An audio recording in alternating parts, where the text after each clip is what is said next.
Welcome everyone to round 5 of Stream League 6, sponsored by CoolStuffInc.com. We are currently going to be watching our first feature match, which is Caleb Durward playing Black White Vesperlark against Elliot Dragon, playing a sweet zombies deck. Would you like to tell us, Jim, about Elliot Dragon's zombie deck? Yeah, I mean, Elliot's really kind of snuck by us all tournament. Like, it's round 4. They're 4-0. Haven't seen their deck yet. They're playing zombies, and they're playing a lot of the new additions to zombies from the Historic Horizon set, and of course, Champion of the Parish from the new set.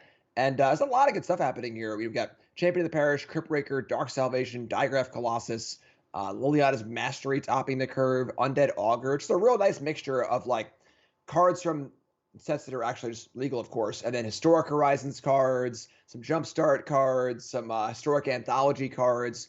Real cool mix. It looks to be a pretty solid, aggressive deck that can also draw cards and interact. All right, and we've seen Caleb Durward play a couple of matches so far. We haven't watched the whole match of his yet, I don't think. But this combo can kill off of just 3 mana. What is that going to mean for how aggressive that Elliot Dragon has to be in this matchup? Especially with Caleb's version of this deck being more of a control deck. Yeah, it's pretty interesting because there isn't a ton of interaction in the zombie deck here. The only instant speed removal spell is 1 copy of Murderous Rider. However, there are 2 main deck copies of Grafdigger's Cage, which will need to be dealt with before Caleb can go off. However, Caleb does have numerous answers to that in the main deck, of course, with things like Portable Hole and the ways to find it with Wishclaw Talisman. So this is going to be interesting. You know, if Cage is drawn versus Cage is not drawn, going to be very polarizing. And then we'll see a lot more interaction in game 2 and 3 should we get to that point. So it's going to be a pretty cool match. Main deck Grafdigger's Cage is not really seen other than in control decks. Having it seen against an aggro deck in an aggro deck is pretty interesting to me, actually. Don't really see that really. It's so weird too because like when you think of zombies, you think of graveyards. Yeah. You know, so seeing the Cage in the zombie deck, I'm like, there must be some anti-synergy here, and there isn't. There's no card in the entire deck that Cage affects. So pretty cool realization, you know, beyond what you'd expect as far as a zombie deck playing Mana Grafdigger's Cage. It's pretty cool. All right, so we see this opening hand from Caleb. This is an amazing opening hand. Yeah, it's very, very good. Thoughtseize, 1 combo piece, ways to find it, removal spell. Couldn't ask for more. Now, on Elliot's side, I think we're just going to want like 1 mana zombie, 2 mana zombie, 3 mana zombie, try to get there, right? Yeah, I mean, there might be some impetus for just like wanting to mulligan to a Cage. Oh my but goodness. There's portables, doesn't even matter. And we're gonna see Portable Hole here. This is very interesting because obviously it is open deck list. Caleb knows that there are Cages in Elliot's deck. And it's not like the champion's doing too much by itself. It's also a Vanishing Verse too. It's a pretty interesting player from Caleb, valuing the staying alive factor over the utility factor of Portable Hole later. And swing and a miss. So that undoes 1 card from the mulligan. On Elliot Dragon's side, champion into Lazarus Reavers is just the dream what you want. Turn 1, turn 2, right? Yeah, that is a pretty good start. It is a pretty good start. Well, do we see a Wishclaw Talisman or do we just Vanishing Verse something here? This is an awkward spot because there aren't many good targets to Vanishing Verse. Everything only has 1 power. So playing Verse just seems like it's not particularly great at the moment. I like playing Talisman here a lot. And then this is an interesting choice. So it looks like Caleb's just going to go get the Meathook Massacre right now. Yep. This will allow Elliot to go get Grafdigger Cage if Elliot wants, but then of course that allows Caleb to get the answer for it. So kind of cool here. You know, Caleb's playing a real good mix of answers in the deck where Talisman, the card that Talisman could get can be answered a lot of ways from Talisman also as well. So kind of a very smart realization from Caleb here, recognizing that like, yeah, Talisman can get the Cage, but he can't get the answer too. And of course, Meathook Massacre is just phenomenal here, or just a Wrath. Yeah, Meathook Massacre does deal that second point. One thing I did like about playing the Talisman last turn, which we didn't go over, is because the Hive of the Eye Tyrant takes 4 mana, excluding itself to attack with it, and you kind of want to Vanishing Verse that rather than Vanishing Verse these 1 power cards. So doing the Meat Hook Massacre next turn, maybe the Hive gets one attack in, and then using the Vanishing Verse the following turn if we don't get to our combo pieces to take out the Hive. Yep, very, very fair. Now, interesting here is that Elliot doesn't know what card Caleb got. And if Elliot wants to make a super heads-up play here, Elliot could go get a Lord of the Accursed, and just play it this turn. Get in for 6, and the Lord would protect some of the creatures from being meat-hooked next turn. The Lord would survive, and the Reaper would survive. So, possible option. Gonna skip that one, though, and we'll see what goes on here.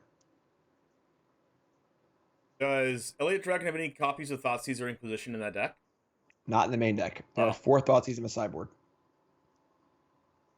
All right, so we're going to see the Talisman here. I mean, Elliot Dragon for Mulligan to 5 was very, very good.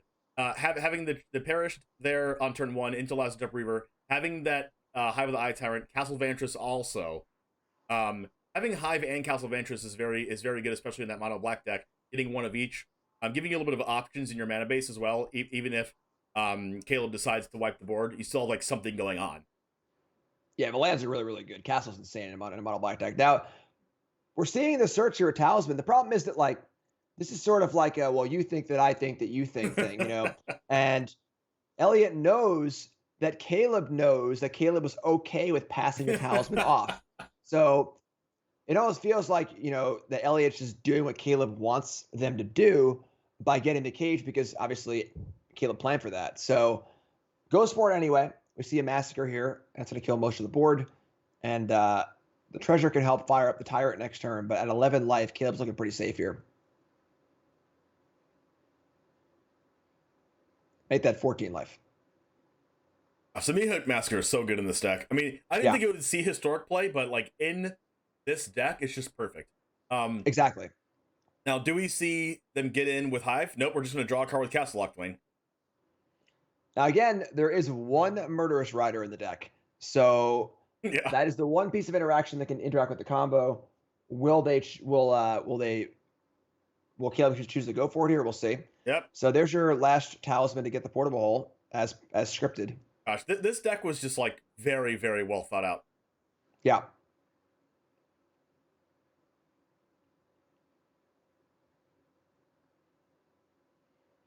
Also a second Meat Hook Massacre waiting too, and a push for the creature land.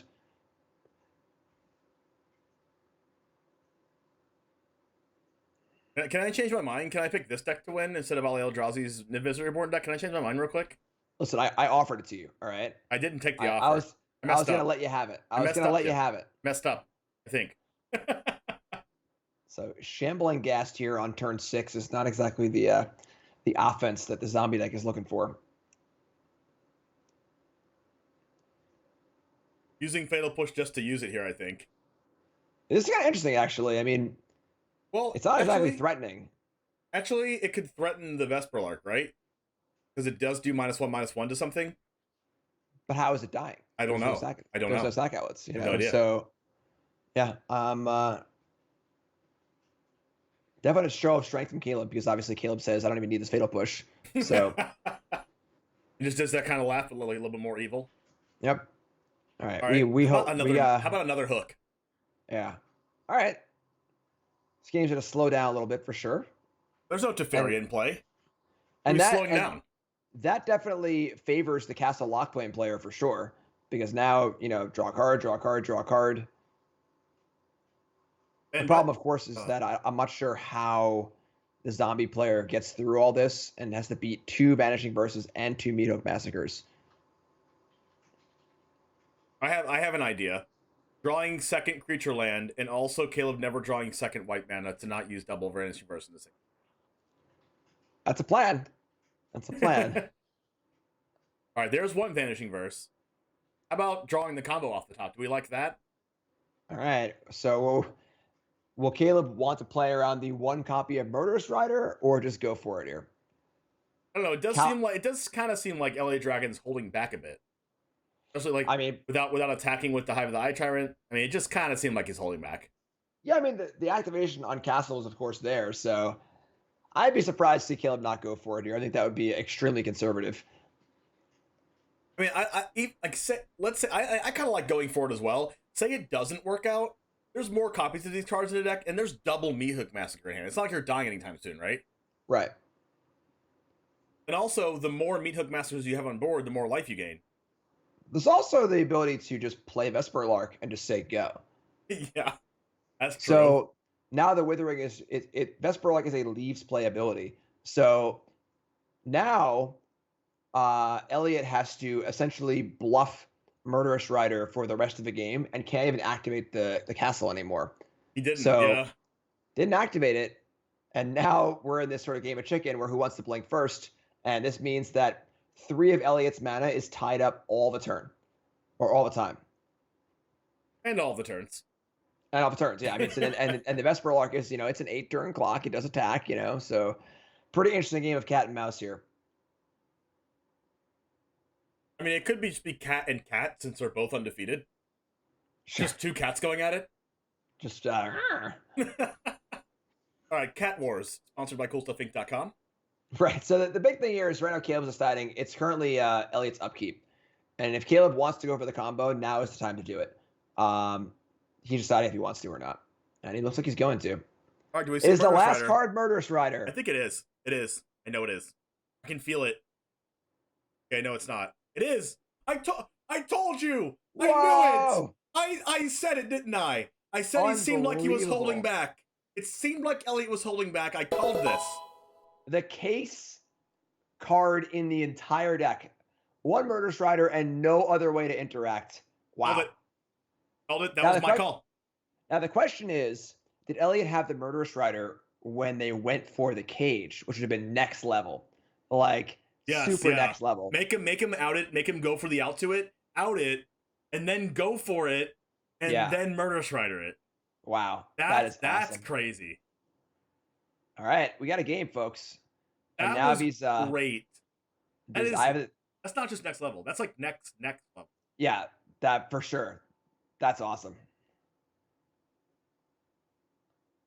Wow. All right. And now options still abound. Want to draw cards to castle, want to cast Murderous Rider, want to come up with the creature lands. It's not like Elliot is drawing to any threats anymore to stop the combo, because that was the only one. I suppose the other copy of Grafdigger's Cage would play here too. But that's it. That's the only card left. The entire deck stops the combo. So now it's time to try and win. I could kind of sense that there was a Murderous Rider in hand, because if there wasn't a Murderous Rider, Elliot Dragon would just be going for the fences, trying to kill Caleb as soon as possible, right? Just like animate the Hive of the Eye Tyrant, animate it again, or just try to castle lock Dwayne like he did and try to draw into the Murderous Rider. The thing is, the option each turn was to either attack for 3 or draw with castle. So there were 2 options there, and then drawing with castle can obviously find answers or find other threats too. So I don't think it's like as clear cut and dry as like to what's even better of those 2 options, even absent of Murderous Rider. Right. So, but of course, leaving up the mana does threaten Rider, at least in that way too. So there's a cool new zombie card being played here as well. This 2-mana enchantment makes a zombie every turn. What card? The new card there, right next to the Wishclaw Talisman on Elliot Dragon's side of the board. I believe it's like an end step. It's like a Bitter Blossom for zombies, isn't it? That's Liliana's Mastery. That's the 5-mana enchantment. Make 2 zombie tokens and an Anthem for all zombies. Oh, there is a card like that though, isn't there? There's a 2-mana card that does that. The new set has a card that makes decay tokens. I think when things die. Yes. Yeah. Not quite what this card is though. Yeah, Mastery is quite the top end card for zombie decks. It just adds 6 power to the board and then pumps your other stuff too. Very powerful card. Very, very powerful card. You'll be remembered as Heroic Murderous Rider. Yes. All right, so now, Meat Hook Massacre, so the Vanishing Verse can eat the Mastery, and the Massacre can kill all these creatures in play. But Caleb's got a long way to go here, needs to recombo, and Caleb's deck is not doing anything but comboing. So Caleb's deck has to win the game via this combo, thereby still has to put it together. A lot of work to do, Maze Mind Tome and Friends, Wishclaw Talisman. No other way to win. It has to be combo. I mentioned earlier that multiple Massacres on board can gain you more life, but it's actually legendary. So my fault there. Correct, yeah. And then also it's important to note that now both portable holes have been used. There is no way remaining in Caleb's deck to remove a Grafdigger's Cage. So at the point where Elliot finds the second copy of Grafdigger's Cage, which there is one of in his deck, the game is over. Caleb can no longer win. Also, another reason why it was pretty genius to play one Murderous Rider is because it goes back to the deck. Oh, that is true. That is true. So we do have another point of interaction with Rider just getting it back. Yeah, that is pretty cool. So now Rider's also a draw too, and then Rider in hand. Obviously there are discard spells, things like that too. But Grafdigger's Cage is the hard lock. One Grafdigger's Cage will end the game. So now the question is, does Elliot want to keep pushing the issue and attacking him, making attacks, or keep drawing cards at Castle Lockaway and try and find that cage and also find threats as well? Yeah, I thought this would be the quicker of the two matches that we're going to see, but it seems to me like this is going to be the one of the grindier one. This has been an awesome game. Oh, yeah, I mean, super interesting, awesome game. Especially since the Meat Hook Massacre is a sorcery speed, of course. The Hive of the Eye Tyrant can kind of just go ham, like animate both of them in the same turn for lethal, and Caleb's going to have to really play around this. Absolutely. Yeah, I think right now Elliot's way ahead. Even despite how good this game looked for Caleb early on. That's part of the just the crux of combo decks, right? Is that you go for your combo, if it doesn't work, you're usually like kind of out of it. So, oh my god, oh boy. All right, this is it. Oh boy, this is gonna be a pretty big meat hook here. It just feels good if you're Caleb. It just feels amazing. That's Wrath of God plus 6 life. Also, notably, turn clock, right? No, 3 turn now, right? For the Eye Tyrants? Yeah, for the Hives, just animate both attack for 6, both attack for 6, both attack for 6. Or we're just going to see, like, draw cards here. I think now at this point, because Caleb has the Castle locked in as well, pressuring the left total makes a lot of sense. So, although we just see a card draw? We did see a card draw. We can't do all of it here. Oh, wow, it's a 6/6. All right, so Colossus is here. Choosing to play the untapped land over the tap land. Yep, and well, it's getting dicey. Does Diagram Colossus gain 1 counter for each zombie and grave? When it comes into play, yes, but not as the game goes on. So it is locked in at size at 6/6, and now we're going to see the decision between fire up the creature lands or castle. Because both lands aren't lethal, I like castling here a lot. So that makes a lot of sense.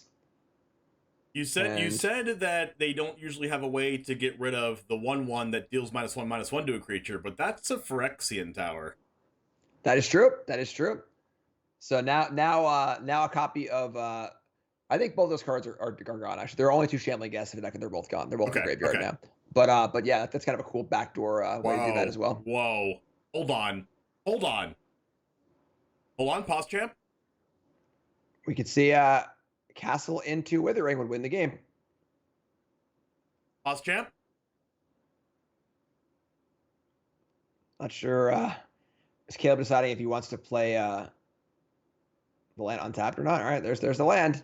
Going to 1. Here we go. Oh, Yu-Gi-Oh! This is what we're doing. Oh my gosh! Oh my gosh! Wow. Channeling your inner Yu-Gi-Moto. Oh my gosh. That is unbelievable. Elliot Dragon playing this game so perfectly. What? Oh my god. There's no justice in the world. Oh my god. Somebody get that game on a best of. That's got to go in the best of reel. That's one of the best games I've seen in a long time. Wow. I mean, you're more than welcome to make it if you make a video about it. Like, you're more than welcome to. That was insane. Yeah, that was something else. Oh man. Unbelievable. And I was actually very, very impressed with Elliot's patience in that game as far as like balancing drawing cards, looking for the cage and other answers, and deploying threats. And down to 1 life. Oh man. You know what that is? You have a lightning helix. Oh my god. I do. I see Doctor in chat firing up the lightning helix emotes. Oh wow. That was crazy. Yo, if that was in the finals, can you believe? Yeah. Woo. Oh man. All right, so now we got to focus on. We still got a match to play here. So game 2. I kind of want to just end the stream right now. Like that's all I want to see here. We can just call it if you want. That was pretty sweet. Going, guys. All right, so in the board for mono black, we see 4 Thoughtseize, a cage, a relic. That's mostly it. So now 4 discard spells and a few more hate pieces. And for Caleb, we see here, of course, a Wrath of God, a couple removal spells, and honestly, not really gaining a ton. Needs to bring in a card like Fracture to have more answers to Grafdigger's Cage and stuff. But I would say that things get better for our zombie player here. You know, a lot more interaction coming in, and Caleb doesn't really gain a ton. So this is gonna be interesting. It's gonna be interesting. Wow, I mean, I'm still in shock and awe. Yeah. Crazy game. If someone is not following Caleb Durward, okay, Caleb D on Twitch, make sure you follow him. Okay, this is the kind of content you can expect from his channel. Yeah, Caleb's great. Caleb's awesome. He also shaved his beard. It's also, I actually, it's funny enough. So I don't watch Magic streams too often. I'm just kind of like either A, doing Magic all day, want to do something else, or B, just like I'm busy or whatever. But I pop in a lot, just kind of say hi to everyone, see how everyone's doing. And I popped into Caleb's stream at the moment he was halfway through shaving his head. Really? Just like, oh, what's Caleb doing tonight? I click on, and he's just like, bing. I'm like, oh my god, what's happening? What did I walk into? And I'm really, really glad I did, because it was awesome. I watched for like a half an hour after that. It was really, really good. But yeah, Caleb's great, people. I love Caleb. I didn't enter on the shaving head stream, but I entered like later on that day, and apparently he like roasted people for asking, what happened to your hair, and I didn't know this. So right when I got in the stream, I was like, wait a second, where'd your beard go? And he just roasted me for like 10 minutes. That's great. That's great. All right, so we see a couple of combo pieces here. Champion of the Parasun turn 1. I mean, do we just hold the 2 Davriel's Withering for the Murderous Rider?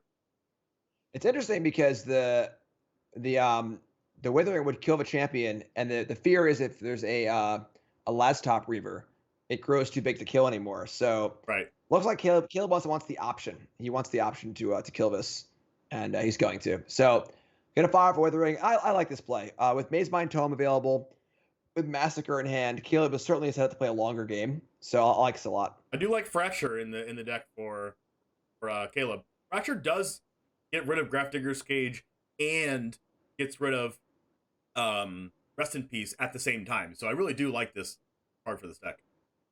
Yep. And then again, Mazemind Tome here is super cool.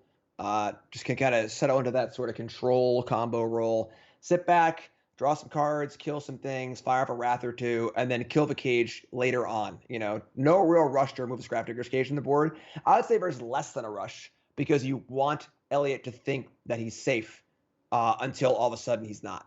You know, so. Wait, what? This is actually brilliant, I think. Or maybe it's not. Okay, so Elliot's playing their own copy of Meathook Massacre. So now, if they both have a Meathook Massacre, the life will balance out. But this is not going to work the way he wants it to, I don't think. Because how it works is, this how it used to happen with Disciple of the Vault back in the day, where the active player's triggers stack first, then the non-active player's triggers. So if you do it on your opponent's turn, you just keep responding to the Meathook Massacre trigger. Although, I guess you can't respond to it because the thing keeps coming back. Yeah, that does work. I'm sorry, it does work. So you saw both players pause there and read and think about what I just thought through, but I had to talk through it as well, so it's a little slower. So yeah, I think that the Meathook Massacre in play actually does nullify the combo, because there's no way to time it. The loop just happens. Both players lose 1, gain 1, and then the loop happens again. So now Caleb has 2 things to remove to combo off. So it's just a draw then at that point, right?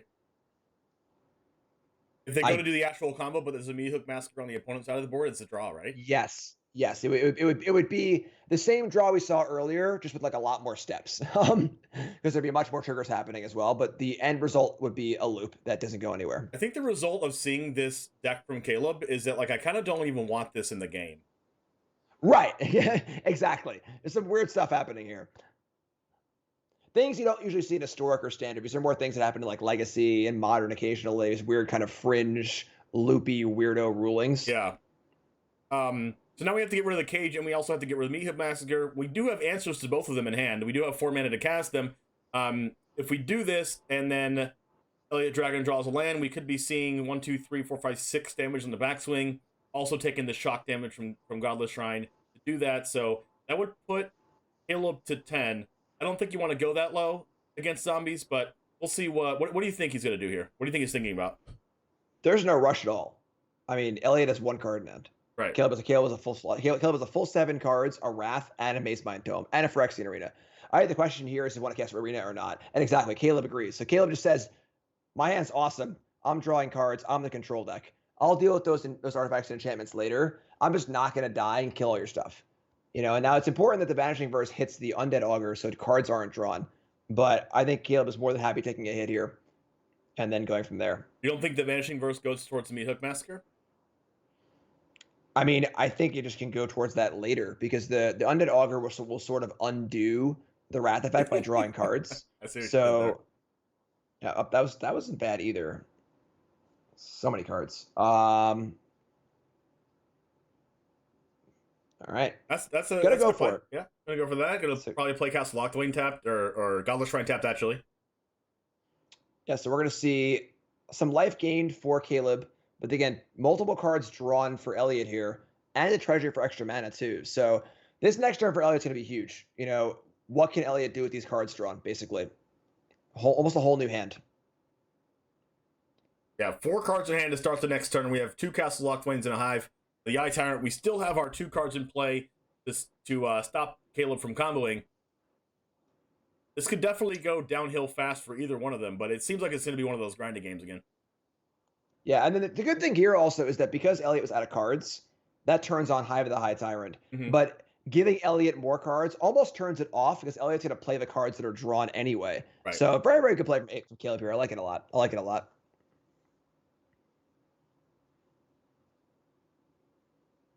What do you take here if you're Elliott with Thoughtseize? It's tough because the Wrath is now at its scene, can be played around. Withering is the combo piece, and then the Verse and the Fracture both answer the hate cards. But the real thing here is that this is no longer a combo game. This is a control game. And right now Caleb has both Phyrexian Arena and Maze Mind Tome in play. So Caleb is drawing an unbelievable amount of cards over the next few turns.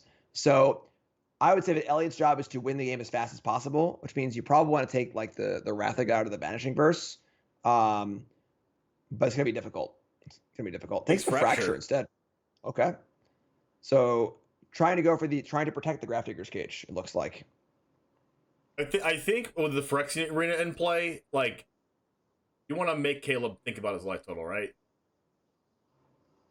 Yeah. Let me see. Caleb's got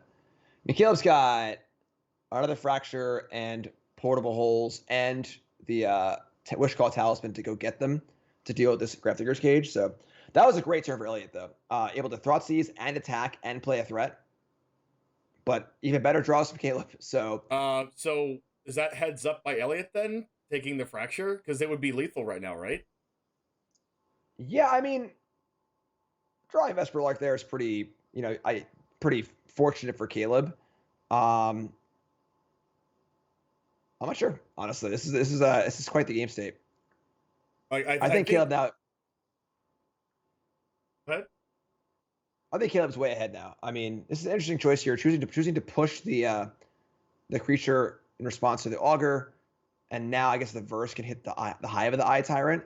As I said, I think Caleb's just kind of like gonna play the game of like, I'm just gonna kill your stuff and draw cards and not even bother trying to combo. Right. And then eventually we'll find an answer to the combo cards later. Exactly. So that's what Caleb's gonna do here. So keep killing stuff, keep drawing cards, gain some life off the Maze Mind Tome. Whenever a creature dies, life's gained also. And there's another Vanishing Verse. Yeah, I mean, card, yeah. Cards solve all problems. The more cards you draw, the better it gets. Plus, you keep drawing Shifting Ceratops. That is true, and no less. That is true. There are corner case scenarios. And there's your tome into tome. And Verse, of course, answers the Undead Augur cleanly as well too. So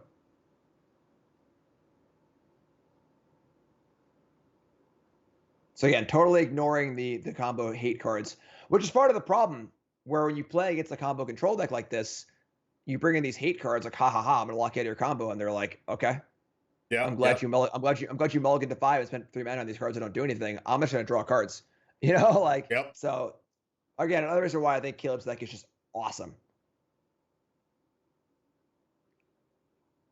All right, we see this Scrying Isolated Chapel to the bottom. We're going to see another Scrying upkeep, it looks like.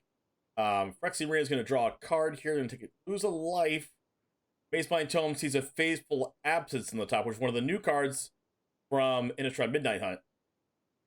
I'm a little surprised that Caleb choosing to scry here, not keep drawing cards off Tome, honestly. There's plenty of mana available. Like, there's no real, like, mana crunch. Right. Although I guess the Hive of the Eye Tyrant does up the clock quite a bit, so I guess that kind of makes sense.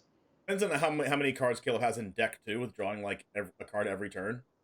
Yeah. But there's probably not any worry of decking out. This is an interesting spot.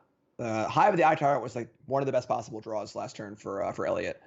Having a threat that can't be wrathed. Obviously, Elliott knows about the wrath too, so this is a somewhat interesting spot. I actually really love the tools of the Zombies deck.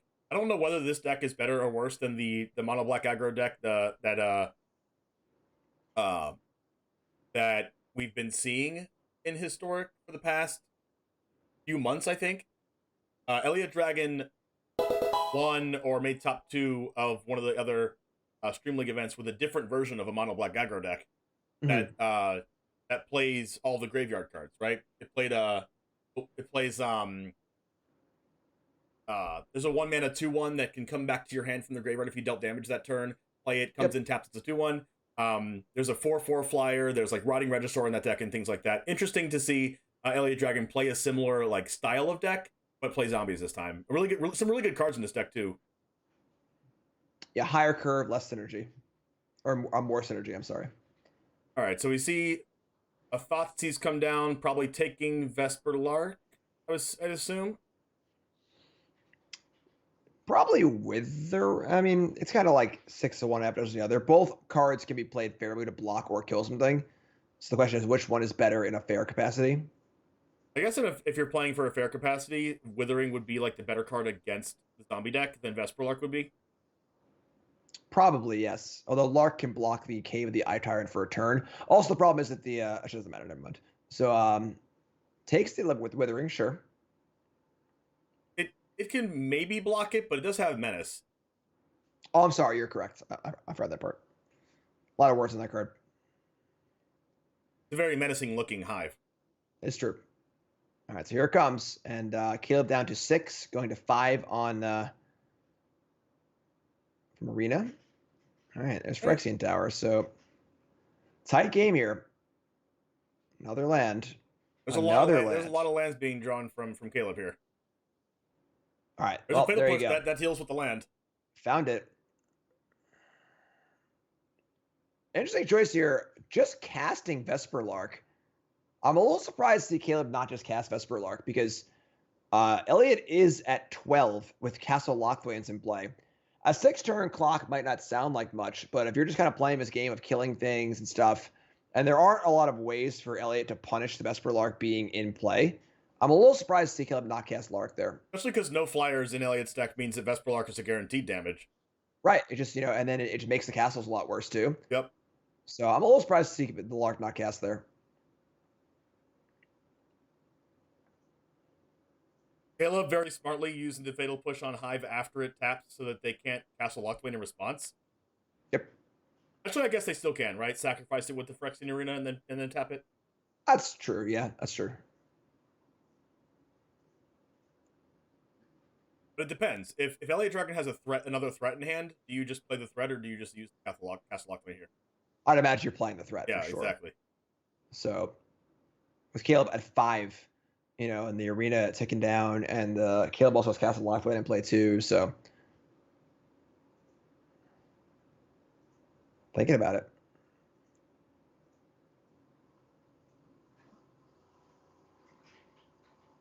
All right. So what do we think? I'm assuming with this thought process here, with the Elliott Dragon thinking, it's probably a threat in hand, right? I mean, there's no other way I think I would really think about this play, right? Agree. I agree. So we'll see what it is right now, I suppose. It's so funny that the meat hooks cancel each other out. Yeah.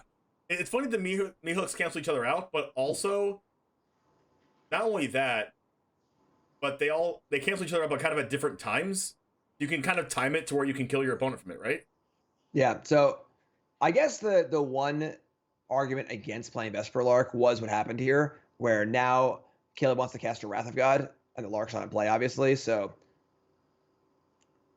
all right, so you see Portable Holy here. It's just going to come down on the Grafdigger's Cage, potentially. We have Vanishing Verses in the deck to get rid of the Massacre, so I like this play here. Draw a card before we make any plays here. We're going to see if Wrath of God comes down. There's the Fracture. Now all we need is Davriel's Withering, and we have it, right?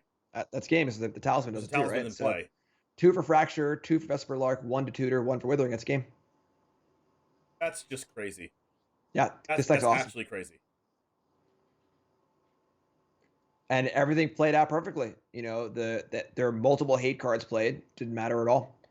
Because the game, Caleb made it so the game was not about the combo until it was about the combo. You know, exactly. You know, and that's just combo control in a nutshell. That's what makes combo control decks so powerful and so hard to play against. You know, Splinter Twin in Modern is a good example. You know, these decks where they can just combo kill you on turn 3, but they can also play these really long games too. That's where things get scary. And the long games get even more scary when the combo piece is a board clear, like Meathook Massacre. Yeah, for sure. For sure. And I know I've said this a bunch of times, but that's just like, I say broken a lot when it comes to decks, but that's actually broken, I think. Like, unironically. Yeah, I mean, it's just the perfect card for the deck. It really is. You know, it's the piece that is going to make this deck go from being this sort of like meme and like, you know, you know, the new block card is breaking the game, to actually being like, oh, wow, this is actually really, really good. Now, let's go ahead and see if we can get Tomasz Pokorny playing against Ali Eldrazi here. See if they're still playing. Go to Ali Eldrazi's perspective here. They are still playing. They're in game 3. Are you ready to be the Harbinger of Death? Yes. All right, let's go over here. Harbinger of Doom. Let's go ahead and go over there right now. All right, pretty interesting spot here. I imagine a lot hinges on if this agent is successful in dealing damage or not. And it looks like it's going to be. All right, it's very down. All right, there is a Moonville Regent in this deck, which I did not see before, but interesting choice, interesting pick here. Moonville Regent says that you can choose to discard your hand when you cast a spell. And then you draw cards equal to the that spell's colors. So if you have Moonville Regent on the board and you cast Niv-Mizzet Reborn, you can choose to discard your hand and draw 5, and then draw off Niv-Mizzet Reborn. So perfect content. Yeah, I mean that is quite the achievement to unlock. That should be an actual. Whew. Oh, these cards, jeez. So. Wow. So now this is a weird spot because you can take Tamiyo and cast it, but that goes shields down on Dovin's veto. So do you want to do that is the question. You also see a brand new card, Siphon Insight, being played in this deck as well. Usually Dimir cards aren't usually played. I know Autumn Burchett, when she played Niv-Mizzet Reborn, played 4 copies of I can't think of the card name off the top of my head, but the black and blue card that can either counter a spell or destroy a creature, depending on how many cards your opponent has in grave. Drown the Lock. Yep, Drown the Lock. 4 copies of Drown the Lock. Some people had chosen to play discard spell for Dimir, but Siphon Insight seems like a pretty good card for control decks that just want to gain card advantage. It also has flashback as well, so you can use it twice. I don't necessarily not like it. Yeah, it's just like a really, really weird Think Twice. And Think Twice is sweet, but... All right, shields are down.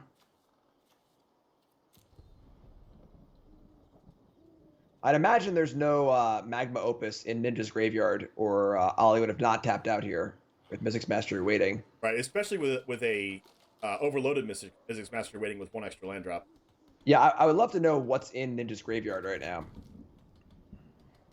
Ollie, if you're listening. Yeah,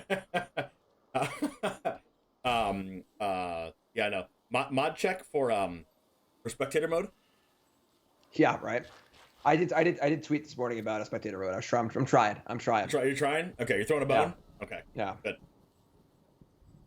The Faceless Agent, I wonder if this drew a Niv-Mizzet Reborn or if this drew a Kavu. Oh, the agent? I mean, I don't know, I guess. I guess it would show it to the opponent, or would it? Yeah, I mean, I imagine the card that was gotten off it is already dead. So it would just be in the graveyard somewhere, exiled or whatever. The Ninja and the Tank here. What are we thinking about if you're the Ninja? I mean, you don't know their hand, but you know one card. Oh, they just looked at the graveyard. We should have paused it. Oh, yes. I saw it happen.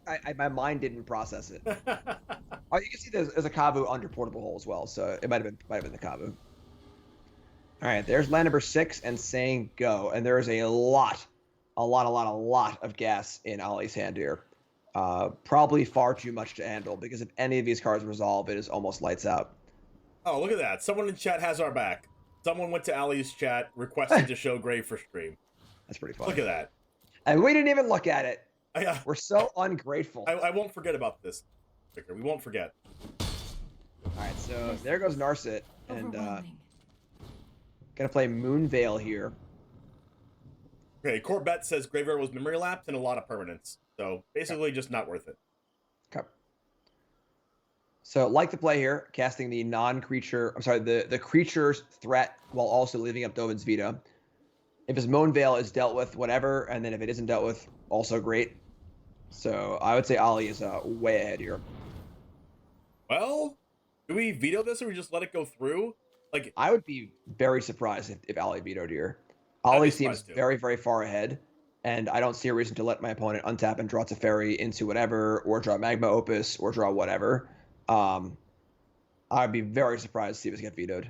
Or overload into an Aether Gust and drawing 2 cards off of Archmage's Charm. Yeah, like even an overload just for like whatever's in there, Helix, Archmage's Charm. Just I see absolutely no reason to allow my opponent to get back into the game and get lucky here. So I would be extremely surprised to see Ollie counter this.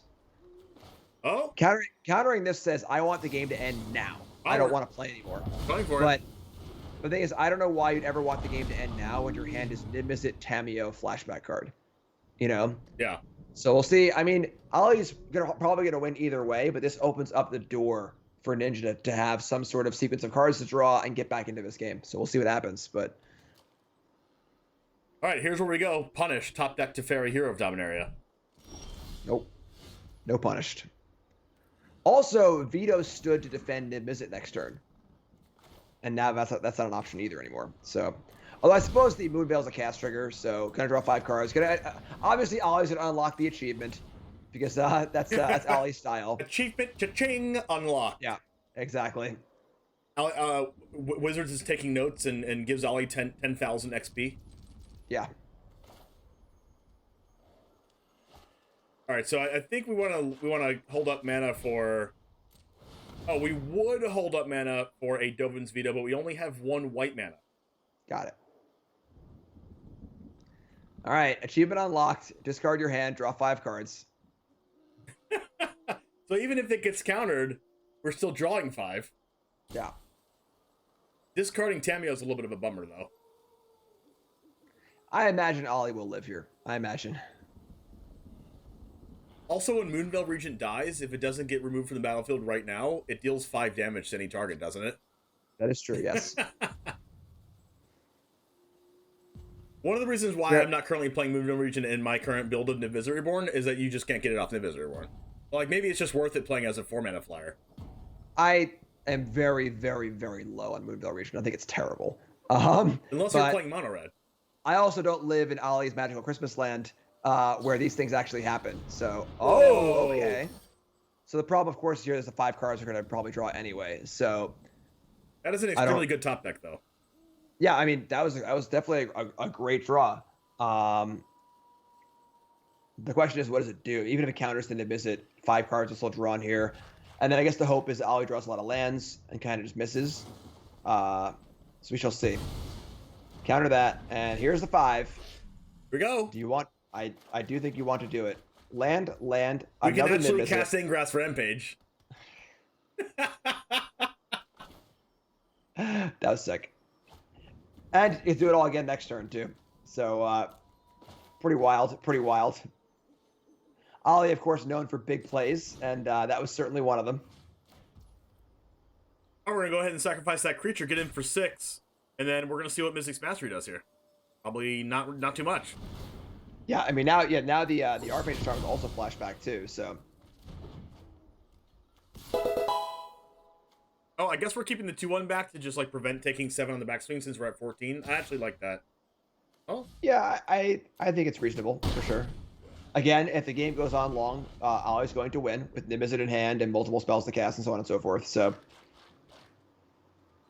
unless the ninja decides to draw a counterspell for every turn of the game. In that case, they lose to Moonveil Regent. exactly, yeah, with the board already stacked up. So, what do we see here? Just Magma Opus off the top. That'll be back-to-back Super Cup decks, right? If there's a way to tap Ollie's lands in the upkeep so Niv Mizzet can't be cast, Opus would do it, I think. I think you can do that because there's only one white source right now for Ollie, and there's no white sources in Ollie's hand. Right, so if it was like upkeep, tap your white source, kill your 4/4, make a 4/4, draw 2 cards, untap, draw a fairy counterspell, the game can probably be won. Yeah. So...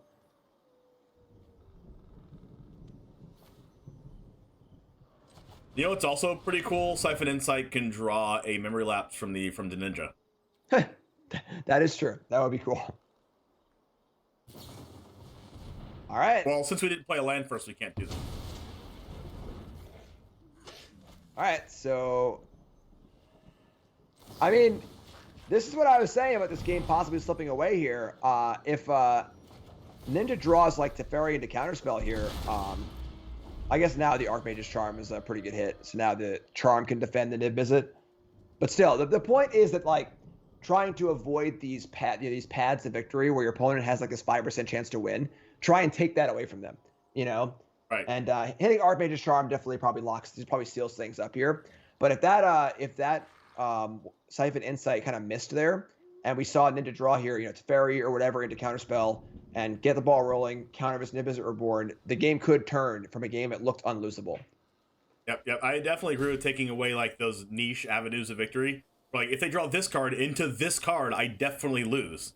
So like cutting off that option when the downside of not cutting it off is like not that really much of a downside. Like you might as well take the one that cuts them off of like winning, having that 5% chance of winning.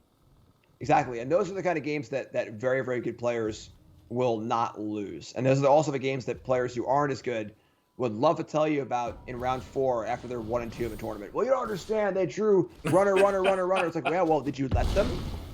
Because if you let them, then that's why you lost, you know. So, but now we're just gonna achieve an unlocked again. Play Moonveil, play Niv Mizzet Reborn. I mean, we'll see. I mean, there's one blue up. So 1 blue could be a dispute to counter the Niv Mizzet Reborn. But if that's the case, we just draw 5.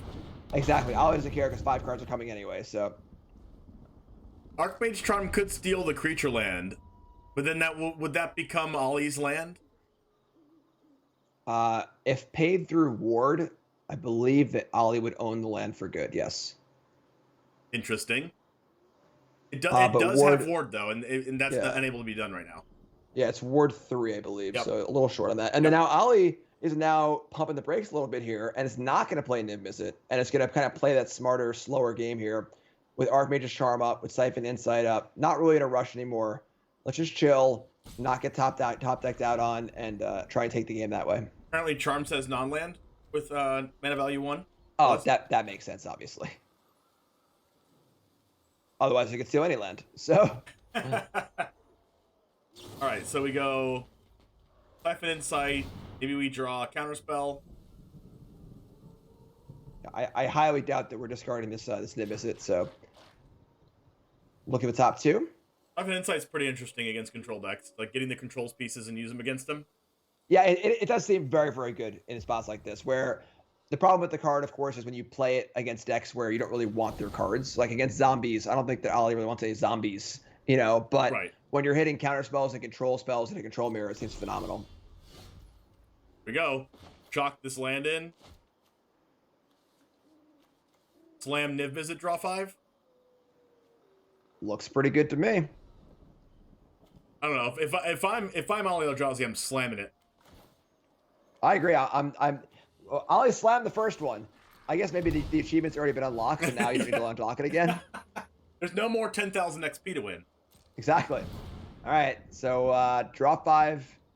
Also, this Niv Mizzet 2, I guess.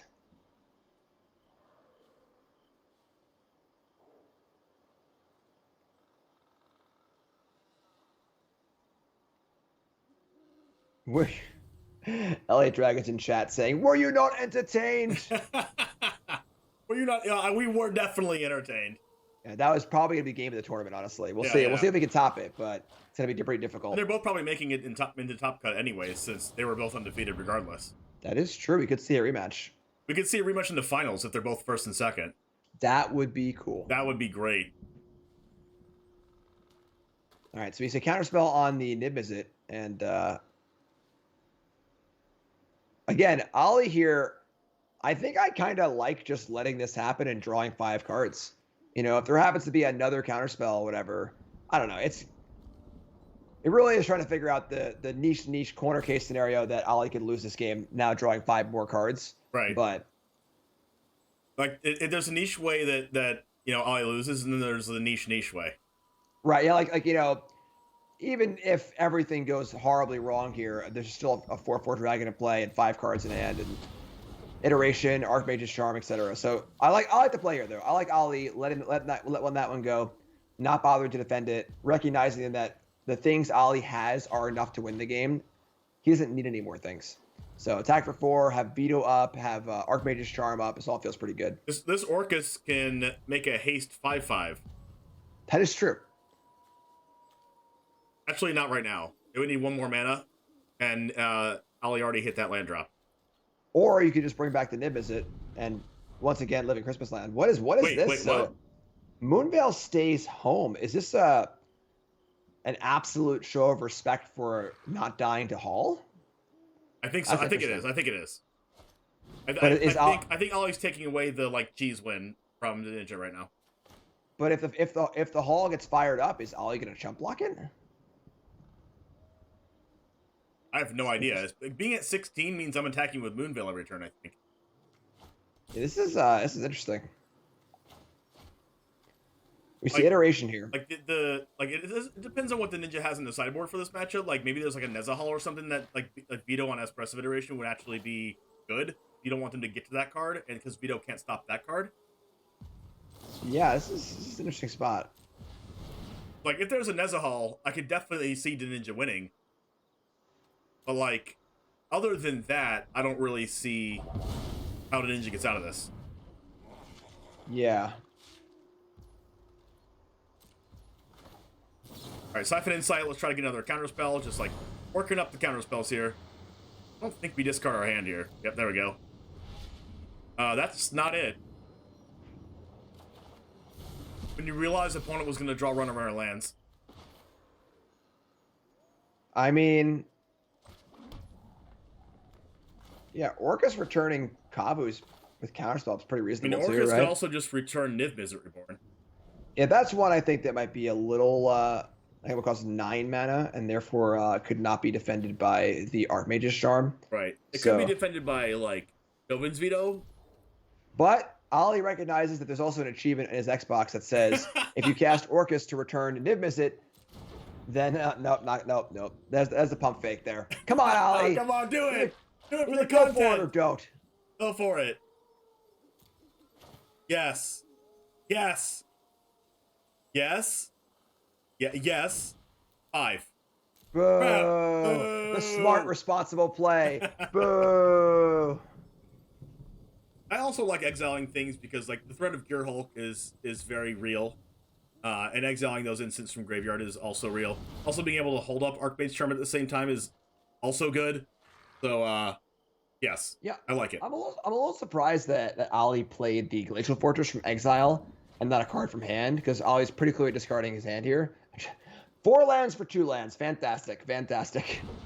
Well then. All right, well, at least we get to loot one of these away. Yeah, so here comes the Kavu, and here comes a big swing for 9. Gonna cast Iteration also, sure. Don't know if I like casting Iteration before attacking and looting. Right, whatever. Okay, well, doesn't Ninja matter. says, you know what? Okay, that's enough. I've had enough here. You've gotten enough Xbox achievements at my expense. All right, I'm done.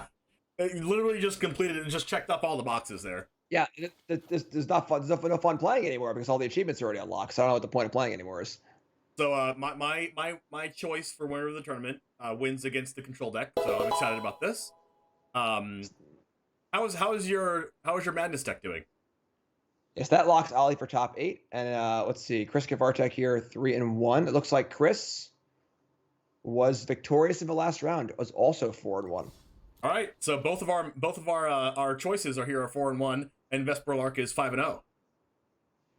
Yes, we have an exciting top 8 here. Honestly, we got zombies and Vesper Lark combo and Nib Mizzets and Mono Red Madness. Who are the players in the top 8? Bard Storm is now 3-2 and is going to have a sweat for top 8. We'll see here. Ooh, top 8's here. Would you like to announce the top 8? Let's go. Let's do it. You can announce it. You're looking in at first place, we have Caleb Durward at 5-0, our only undefeated player playing Orzhov combo. Caleb, congrats on your President's Trophy. Second place, Elliot Dragon, of course, playing the zombie deck, which is great to see. Arnie in third place, playing Is It Phoenix? We have Chris Kavartek in fourth place with the Mono Red Madness deck. Ollie, we just saw in fifth place, playing Nib Mizzet Reborn, 5-color. We have Dodo with Is It Phoenix in sixth place. Seventh place is Maxim playing the Selesnya Enchantress deck. And in eighth place, we had 1, 2, 3, 4, 5, 6, 7, 8, 9. 9 players with a record of 3-2. Only one of them made top 8. On our eighth and final slot in top 8 is Alan playing Bard Storm combo, which makes me really happy. Love it. So Bard class, top 8. Dragozy sneaks into top 8. Make sure you follow those people if you haven't followed them already. Dragozy sneaks into top 8. Rint in 7th place. So we have a power-packed top 8. Can't wait to see a lot of these decks. Also, these decks that you mentioned also are playing a lot of new cards. Also excited to see those new cards, especially there's a new card played in the Bard class deck, I believe. We know Arlen's being played in that deck that makes it 2/2 wolves. Yep. And we also know that there are a lot of new cards in that zombies deck as well. So super excited to see how Innistrad Midnight Hunt will affect the historic meta. And of course, these are all your favorite streamers playing, and this isn't a top competitive tournament, but it does have some competitive vibes. All these players want to get the trophy for winner of Stream League 6. So I mean, there's a lot of good players in this top 8. Oh yeah, Arne Huschenbeth. The accomplishments, if you had to list off the resumes of Caleb, of Arnie, Chris Kavartek, Ollie, the whole top 8 is a very, very powerful top 8. If this is a GP top 8, you'd be like, that's a good GP. Yeah. So, yeah, you're right about that. If it is a GP top 8, you're like, yep, these players probably should have been there. Yep. Yeah, that makes sense. Yeah. So, all right. Well, we are going to be back in just a few minutes with our top 8 of Stream League 6, sponsored by CoolStuffInc.com in just a few minutes. We'll see you soon. Before we go, I want to hear, chat, your choice. Who's winning this tournament? Call your shots right now. All right, let's hear it. Yep, called shots right now. Hot takes. I want to hear your hot takes. Bardstorm wins it. We'll be back in a second.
Welcome, everybody. This is the top 8 of Stream League 6, sponsored by CoolStuffInc.com. We have a great matchup here in the first round of top 8. We're going to be featuring Elliot Dragon against Rint, Maximum Salmon. Rint is going to be playing Enchantress, playing against Elliot Dragon's Mono Black Zombies. What's your first takeaway of this matchup, Jim? It's going to be interesting because, one of the things, of course, that Black is known for in Magic in general is an inability to remove enchantments to the battlefield at all. So whatever Rint wants to do here, if it's not creature-based, it's going to stick. And that's a little scary. However, unlike in Modern, there's no solitary confinement or real hammering, knockout, home run blow kind of card. We're seeing obviously Presence and Sithis will draw cards, but maybe Banishing Light, Calyx kind of effects, things like that. So certainly I'm building a house of cards here, but if the pieces aren't there or don't come together in the right ways, or if things like Sithis or Sanctum Weaver are killed by things like Dark Salvation, could certainly fall apart a bit. So this is going to be very interesting. I think that the zombie deck is favored here, and zombies will also be on the play as Elliot is the number 2 seed in this matchup as well. So overall, I'm gonna think Elliot's gonna be favored here. Also important to note that when we saw Elliot play against Caleb, there's no kill spells in Elliot deck except for the one Murderous Rider, of course, who's the MVP of the tournament so far. And because of that, there's no fatal pushes or cards that might not be fast enough. It is all high octane offense, just creatures. That'll be a fast clock coming down very, very quickly, and that's going to be a benefit, I think. Oh yeah, for sure. We haven't actually started our match yet, so we're going to take a little bit more insight here into. Let's look at some of their sideboards. I see that in Elliot Dragon's sideboard we have a few copies of Phyrexian Obliterator. Is that coming in this matchup? I would doubt it. Obliterator is particularly good against decks with red-based removal or large creatures, and the Enchantress deck has neither. It looks like mostly just Thoughtseize for our Zombies player. I mean, maybe the Merchants come in as well. Mostly just Thoughtseize. Obviously, the Cages need to come out of the main deck. But things get much better for our Selesnya player here as 4 Baffling End, 2 Wrath of God, and maybe 2 Elspeth Conqueror's Death come in, and maybe Archon of Sun's Grace also. So a lot of really, really good tools in the Enchantress sideboard. If Enchantress is unfavored in game 1, I got to give him the edge in game 2 and 3 due to this extremely large removal suite and just a lot of removal spells. Yeah, and that makes Phyrexian Obliterator even worse when you say they're probably going to bring in Wrath of God against you. That's even worse. So we're going to have to try to get some Thoughtseizes to take those removal spells out of the way. But those removal spells are very premium against the Mono Black deck. And unfortunately, Mono Black does not have the ability to get rid of enchantments hardly at all. So if Rent gets going, it's going to be pretty hard for Elliot Dragon to kind of come back unless they get Rent to 2, 3, 4, 5 life and then can kind of sneak in damage here and there in games 2 or 3. Maybe that's how Elliot Dragon has a chance. But in games 2 and 3, like you said, Elliot Dragon's probably not favored. How do you think he squeaks across the finish line in games 2 and 3? Thoughtseize. Just all Thoughtseize.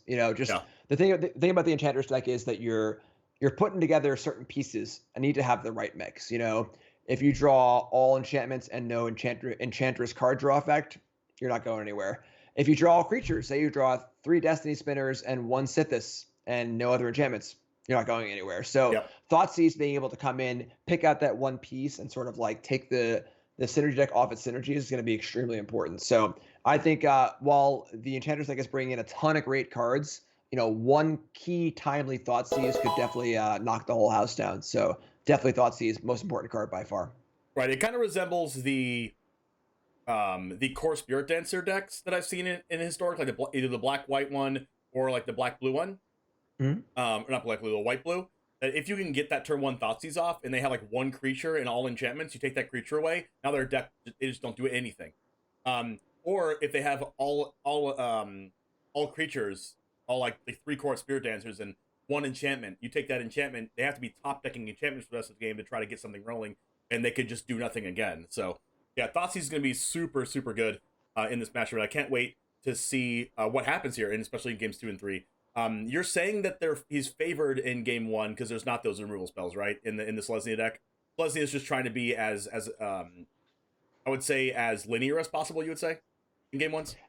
Yeah, and the thing is that that linearness isn't building up to some sort of unbeatable end game. Again, like I said, in Modern, there's solitary confinement. The deck, the Enchantress deck is always building towards this, like, all right, well, I'm going to have this card in play. You can't win anymore. Whereas this historic version has to get Sigil of the Empty Throne in play, or Calyx in play, or some other piece that's not really like a complete lockout piece. So, the door will still be open for zombies to win the game as the game goes on.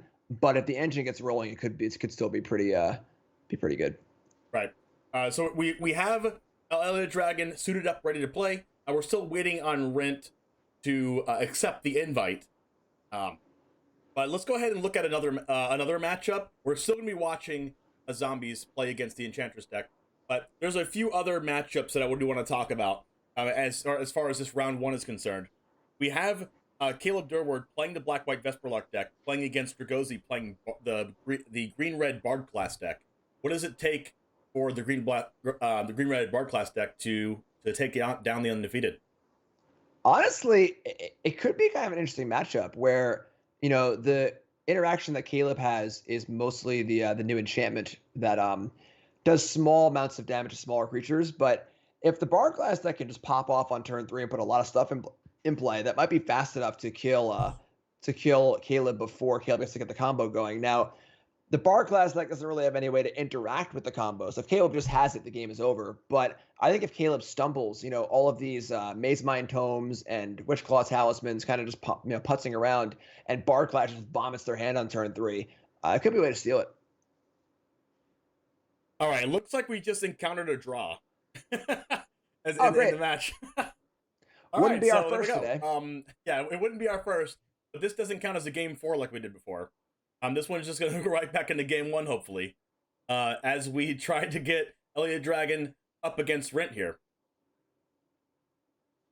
If you hold on for one moment, let's go ahead and start talking about one more matchup here. Let's talk about Arne Huschenbeth playing Blue-Red Phoenix against Metacustoda playing Blue-Red Phoenix also. So how does that Phoenix mirror match kind of end up? I mean, that's a pretty standard matchup in Historic. I don't think, obviously, no one's favorite is the mirror matchup. Sprite Dragon, Stormwing, and then versus Sprite Dragon, Stormwing. Only 3 channelers for Dota. Dota's got a Brazen Borrower. Nothing really crazy there. What really interests me is the matchup, the 4-5 matchup between my pick and your pick for the tournament. Of course, Christopher Artek, my pick, playing Mono Red Madness, and Ali Eldrazi playing your pick, which is the Niv-Mizzet Reborn deck. That's your classic I got to get under you before you do your thing kind of matchup with Ali. Going to play some Triomes into his mono red deck. Ali will also be on the draw, so Ali's going to need to have a little bit of luck going on as far as not dying in the first few turns. But once those big spells come online, Mono Red Madness cannot handle cards like Niv-Mizzet Reborn. Deafening Clarion and Lightning Helix are also available too, so it's going to be a fun one for sure. It's quite a shame that our matchups don't get to play in the finals, I must say. It is true. It is true. We will see. We will see what happens here, and whoever wins hopefully goes all the way. Apparently, this is Arena having some problems with Elliot Dragon and Rent playing. So let's just go ahead and see if we can get one of those other matchups rolling and ready to go. Unfortunately, we might have to enter one of these top 8 matches and then come back to Elliot Dragon. So I'll hop over to the Eldrazi Kavartek match. Oh, it looks like Rent's starting right now, actually. So let's go ahead and try to hop over there once again. It looks like, yay, we have another draw. There we go. All right. Okay, moving on. Arena. Small indie company, et cetera, et cetera. All right, let's go ahead and see the Chris Kavartek matchup. See if they're sharing their screen. Currently sharing the screen. One moment. Ali is sharing screen. All right, let's go ahead and check out Ollie's matchup.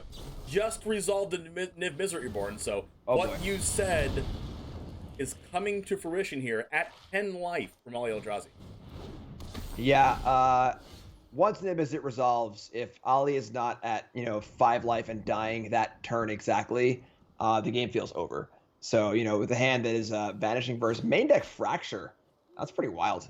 Main deck Fracture, but yeah, Helix here, Kavu here, Verse here. I think once again we are the Harbingers of Doom coming into this game, which looks pretty over. We're not supposed to transfer our Harbingers of Doom over to the top 8. I know, right? Yeah, so You win this game, my friend. Looks like. Not over yet, but 5-5 Kabu here also. And then realistically, I mean, KverTech's at 12, so 2 Nib Mizzet hits and the game goes away. Yeah, this is crazy. This is just a verse on the Phoenix, a Helix on the Tranneler. Yeah, this game's pretty over. Yeah, going to 13 life. Yeah, we are indeed the Harbinger. Chris agrees. Harbinger of Doom strikes again. They just can feel when we start watching the match, right? You just can see it on the spot. Yep. I figured that's how it would be. All right, so sideboard-wise, on KverTech's side, you know, cards like Chandra, maybe Roiling Vortex, passable. Not a ton of cards to bring in, though, whereas Ollie gets some cool ones here. Extra Deafening Clarion, extra Lightning Helix, extra Vanishing Verse, all phenomenal cards in the matchup. And that's all you really need, honestly. You know, 4 Helix, 4 Clarion, 4 Verse is quite the place to be against the Phoenix plus go wide deck.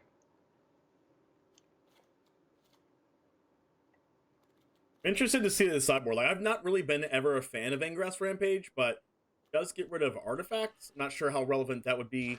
But it is just a way to have our opponent. It's a different method of getting rid of something, especially if something has hexproof or something like I think it might be for creativity combo, to be honest, because they don't usually call sorcery against the Divisior Born. They usually only call creatures in instance because they know Vanishing versus a card and things like that.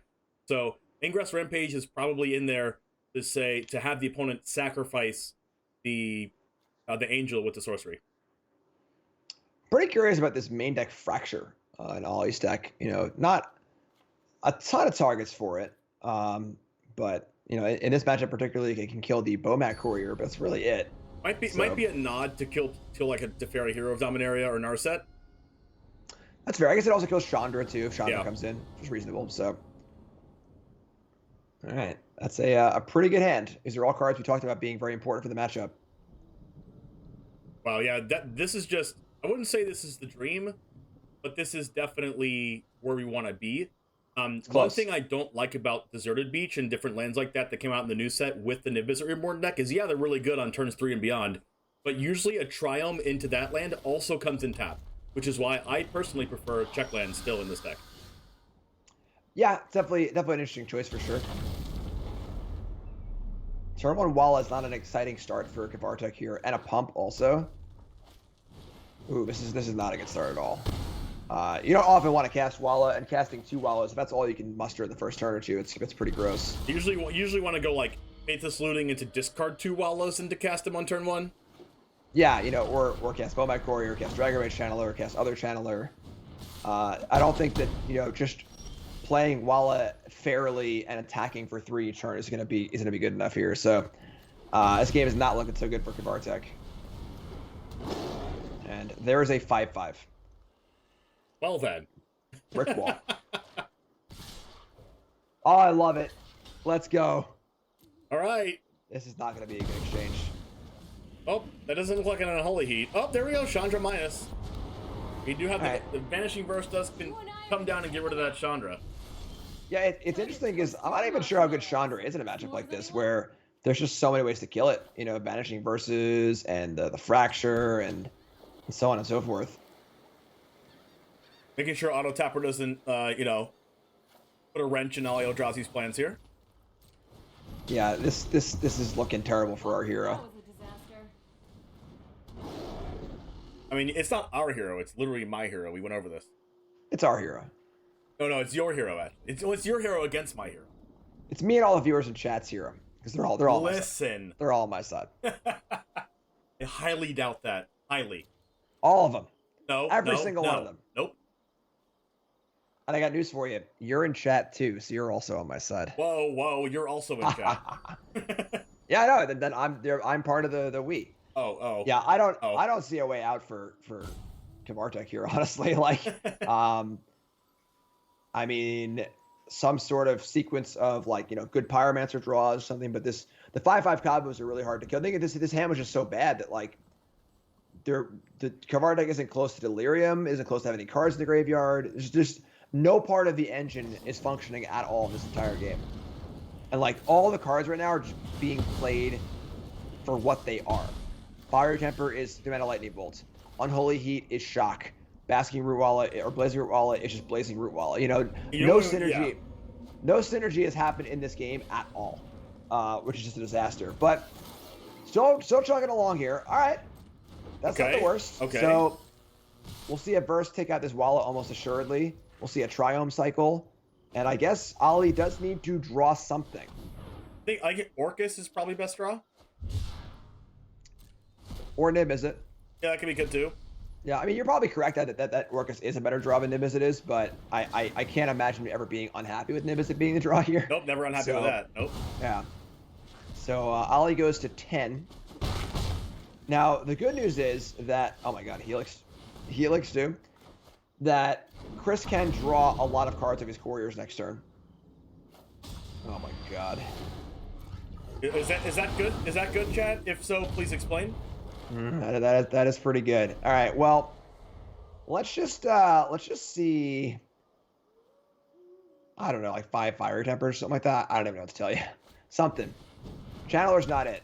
Channeler's a card you want to play earlier, not later. So here come the Couriers. Gonna get in for 1. Gonna sack 1 and draw 2 cards, and hopefully those 2 cards are quite good. We currently have Unholy Heat would kill Nib Mizzet with an artifact, an instant planeswalker creature in the graveyard. So maybe like Unholy Heat and like something else good here. But again, Deafening Clarion. All right, so Chris is gonna make the cool play here of stacking the Bormac Courier and then stacking the other one to draw 4 cards. Yep. But I don't know if 4 cards are enough here. Like Deafening Clarion, getting rid of the Channeler, maybe not. Could be a 4/4. Giving Niv Mizzet Reborn lifelink going to 16 is usually lights out for a deck like what Chris Govartek's playing. Yeah, the avenue to victory here needed to start with this looting being an Unholy Heat to kill the Niv Mizzet Reborn. That's where it needed to start. And if that step 1 is not achieved, the game is over. So I think the game is over here. Couldn't even grow a Channeler to 4 power. Yeah. Well, it was a good run. It was a good run, Chris. My true pick was Caleb, as I mentioned earlier. Oh, going back on it. No. I got swindled out of it somehow. No, you didn't mention it. I was the first one to mention it. Had the heat. Oh, wait. So you're telling me there's a chance? We have an Unholy Heat here. So still much work to be done, but perhaps I was a little early here. This is actually an insane play because now this also pumps the Channeler too. So my boy hasn't even begun to fight. All right. That was actually good. That was great. All right. So still has a lot to work through here, but that was, as we said, step 1. Now we got to find out step 2, step 3, and step 4, of course. And then step 8.5 after this expressive iteration finds another copy of Niv Mizzet Reborn. Okay. That's a good place to start. Discarding a Root Walla. Okay. There's a Walla. Draw 2 new cards. Play a land. Okay. All right. That's step 3. That's step 3. Don't do this to me. Oh, come on. Unbelievable. Now, Culling Ritual will make the mana necessary to cast Phoenix or cast Niv Mizzet Reborn. No, it will not, because there can't be a mix of black, green to cast Niv Mizzet. So, Ritual here will kill the Walla and the what's it called? The token, but not cast Niv Mizzet. I think all I need to leave double white open because the double black from the Ritual can Vanishing Verse twice. Yes, that would be reasonable for sure. But we need double white open for Ollie here. I can't even tell what lands are what. So we have a Mardu Triome. And, yeah, there's plenty of white here. So there's 4 white on the battlefield. We just need to leave 2 of those open to cast Double Vanishing. Currently only leaving 1. Auto Tapper is trying to. Ollie. He sees it. He sees it. There we go. Yep, leaving double white open. All right, so you have Culling Ritual, which destroys each non-land permanent CMC 2 or less, and then adds mana for each thing killed.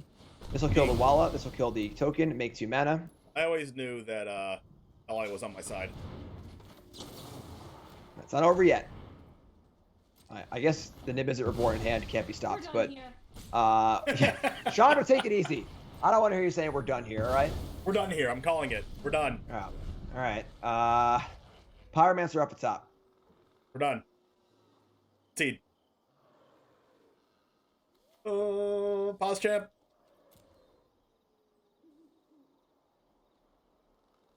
Come on, Chris. He's like, not like this. It's got to be like Season Pyromancer, draw two Fiery Tempers, and then just draw two more Fiery Tempers, and then yeah, well, something wishful thinking. Yeah. So looting flashback, discarding Temper. Okay. Come on now, Step one come on. completed. That was a bad. Okay. All right. So we see the Ox of Agonis here from the graveyard. Will with 3 mana available also. So we're going to see an Ox going to be a 5/3 and 3 fresh new cards.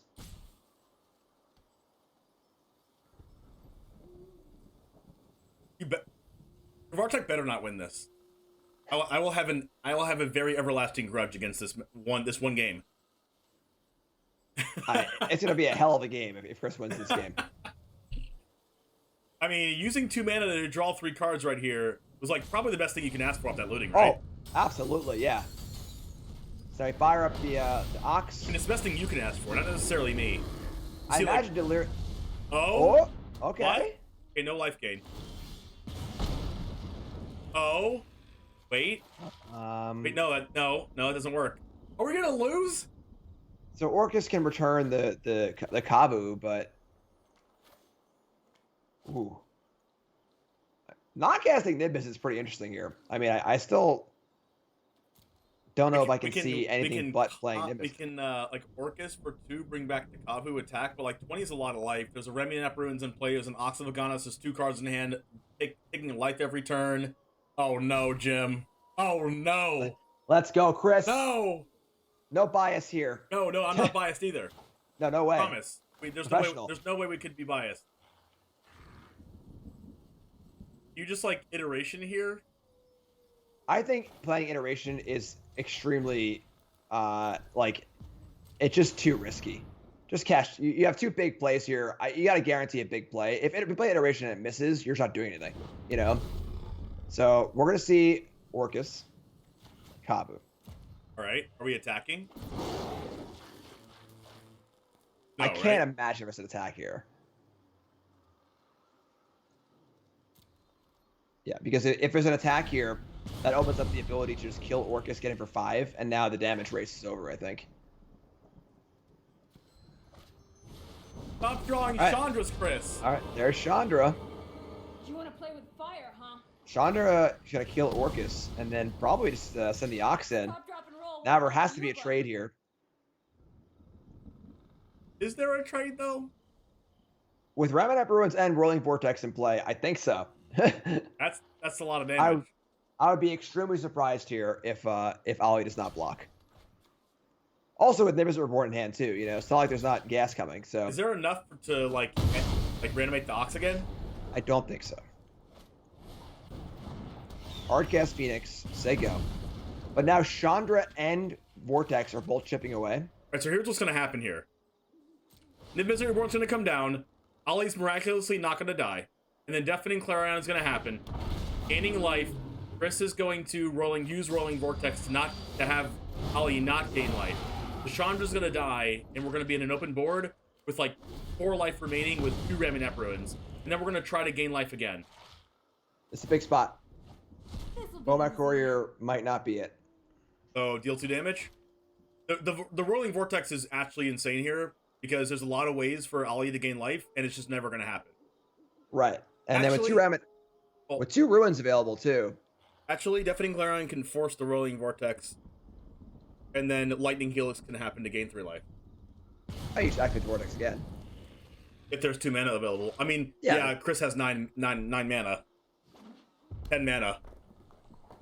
Yeah, not enough cards to cast. All right, so Ramanap Ruins, Vortex, Chandra. Here we go. Down to 6. I mean, I don't know if there's a way out for Ollie here. Oh, no. Stop smiling, Jim. I see that. Stop it. It's a smirk. That's a smirk. Okay, Vanishing Verse can get rid of the Rolling Vortex, so you express a iteration for Vanishing Verse, right? Or Fracture.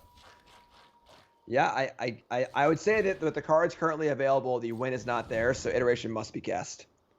There's 2 Here we go. iterations. You can do 2 iterations of this. Here we go. That's not All it. right. That's a whiff. I mean, Helix is okay. So after Ramanep is activated, there's still 4 red mana available. So there's more activations of Vortex available than Ali has spells to cast. It was crazy that the Rolling Vortex came down literally the turn after Culling Ritual happened, or Culling Ritual would have got rid of the Rolling Vortex also. It's true. It's true. Things have lined up well for Chris this game because they actually had to, or the game would have been over already. So I'm loving it. I'm loving it. Chris Kavartek playing to their outs. It's also important to note that Chris has 10 lands in play. 10. And Ali only has 6. So this has been a wild, wild game. So what do you just kill the Phoenix, force the Rolling Vortex, and then kill the Chandra and hope to not die? Yeah, I mean, Chandra has to die, so it just comes down to, can Chris find 1 more point of damage? But there's not enough mana anymore. You're right. So you can, You're right. you can fracture the Vortex, but you can't actually do anything else either. So We just have to go Phoenix. They use Rolling Vortex mana. They also use Ramanap mana. Oh, wait, what? all right, so can't gain life. There goes Chandra. Also, Chris is drawing to his Bomat Couriers too. So Chris needs to find 1 point of damage, or now Chris can also just buy a turn, because I guess I'm sorry, the Vortex will be killed next turn. So got to find a point of damage here. Oh no. That's pretty good. No. That's pretty good. Not like this. Ollie, Temper. Ollie, hang in there. Can you hear me? Temper. I love the sweat. I love the sweat. I'm sweating, and I put deodorant on. Looting. Oh, no. Temper. No. Please. Give me a Now the break. problem is that now with now there isn't enough mana to activate the Vortex super well. No. Oh, that'll do it. That's good. This So is now why I think unfortunately that things are still not all the way there for Chris, because now the Fracture can kill the Vortex, and then this is really interesting. So Fracture kills Vortex. Vortex gets activated in response.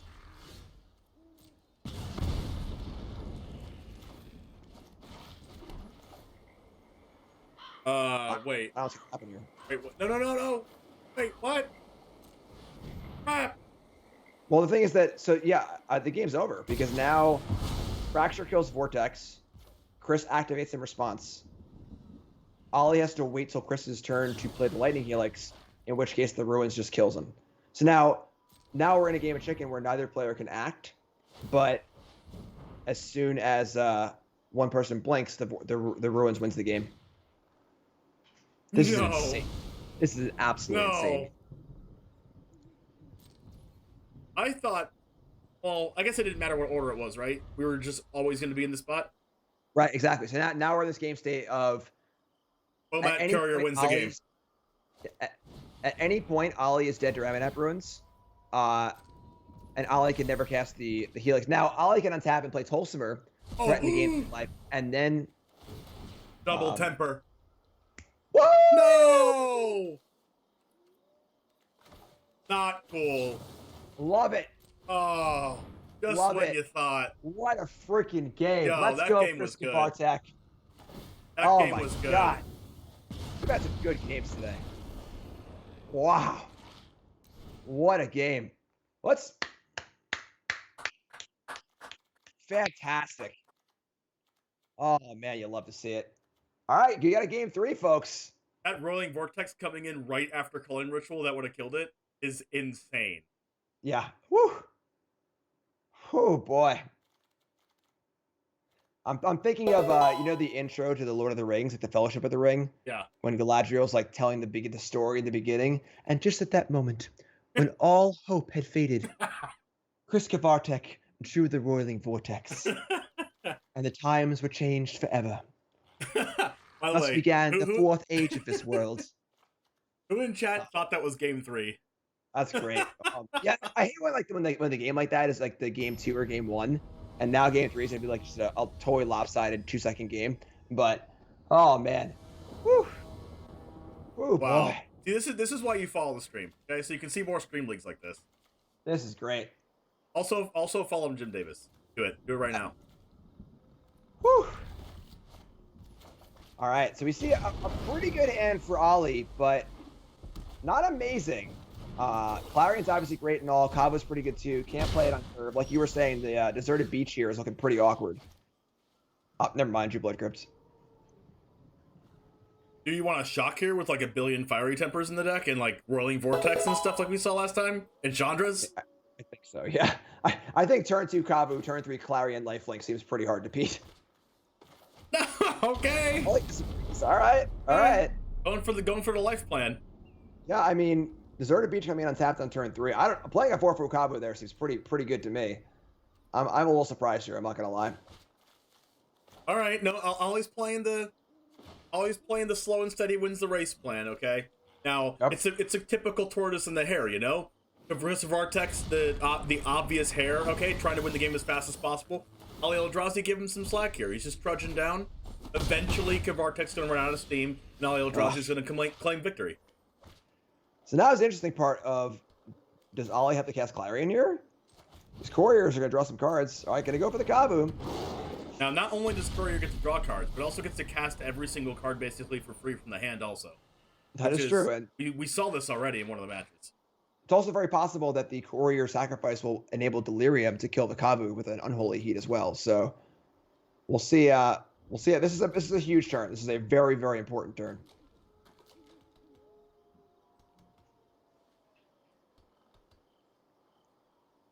And Chris is gonna think about it.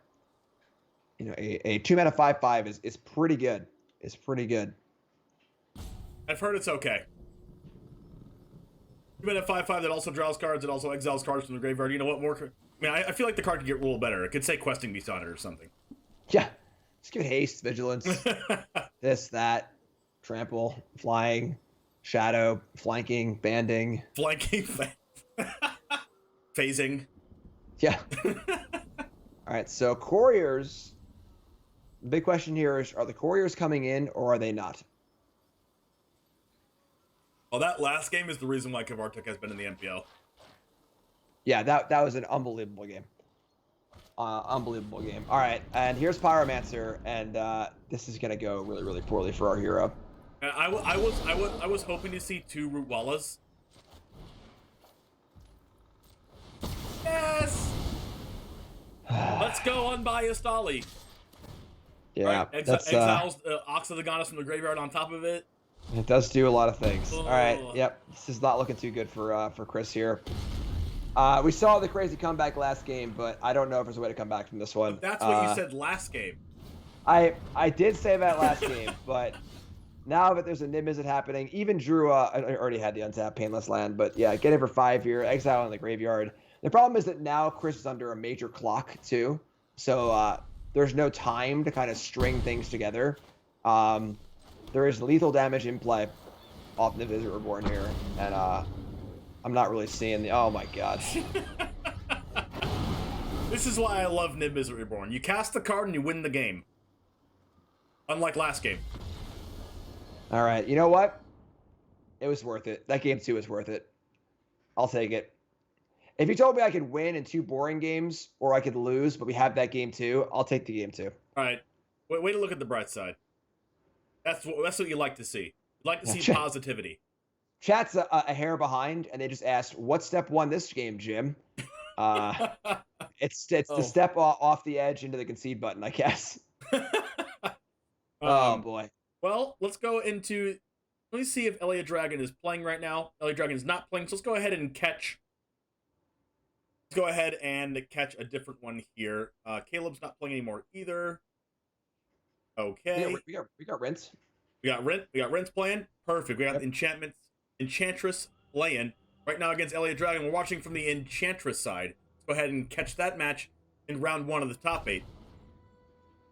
That was what I was saying last game, though, where game 2 is going to be insane, and the game 3 is going to be like a 2-minute stomping, and that's what happened, too. So No stomp being cast, though.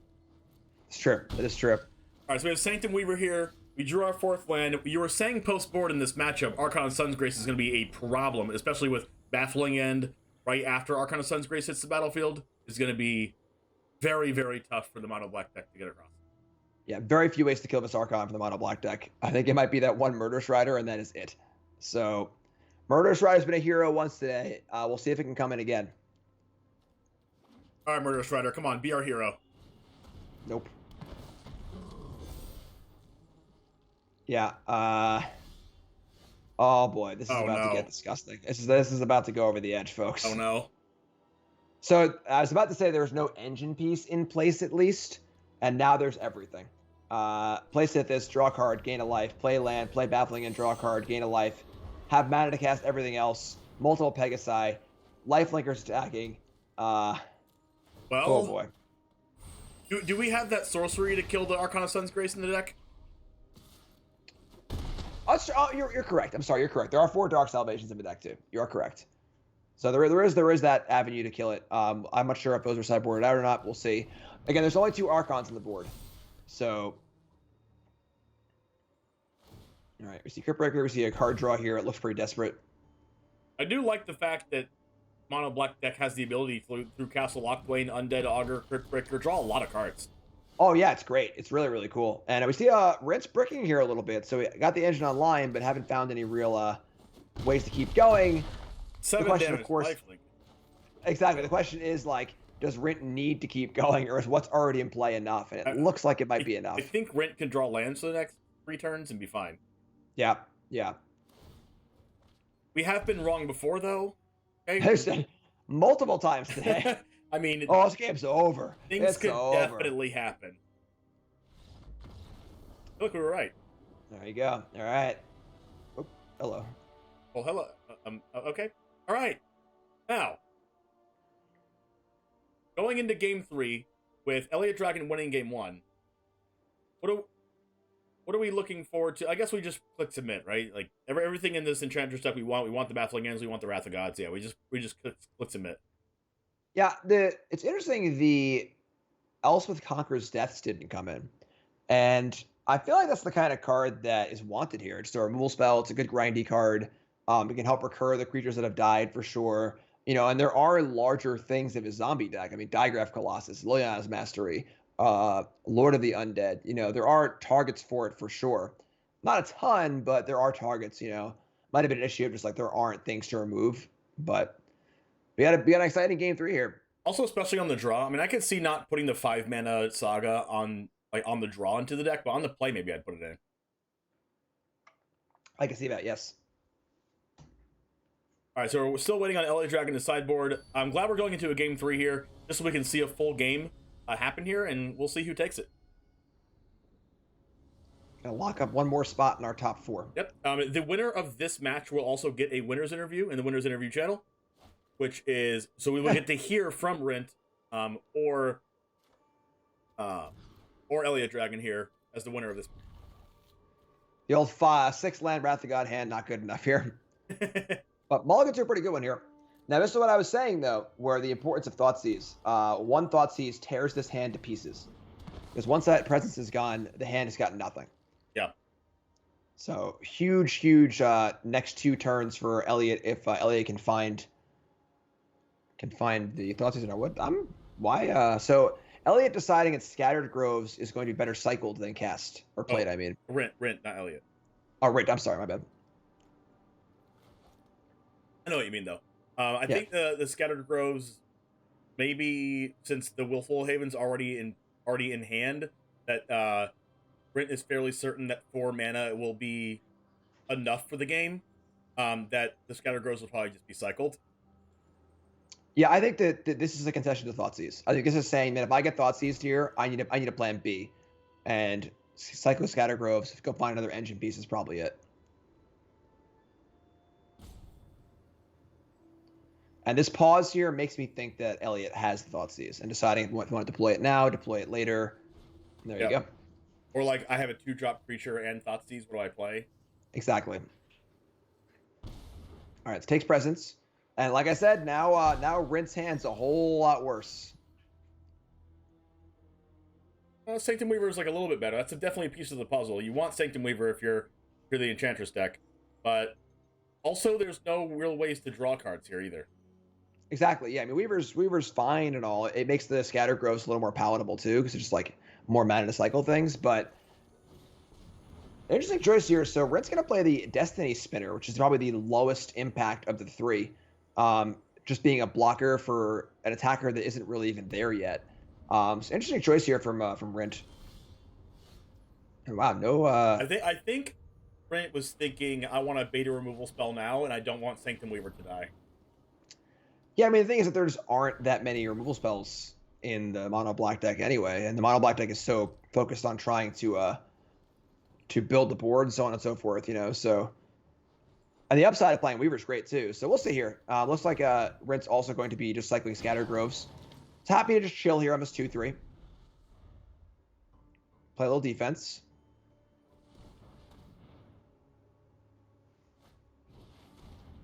Phyrexian Tower can make the Undead Augur draw cards in response, which is pretty cool to a enchantment removal spell. Yep.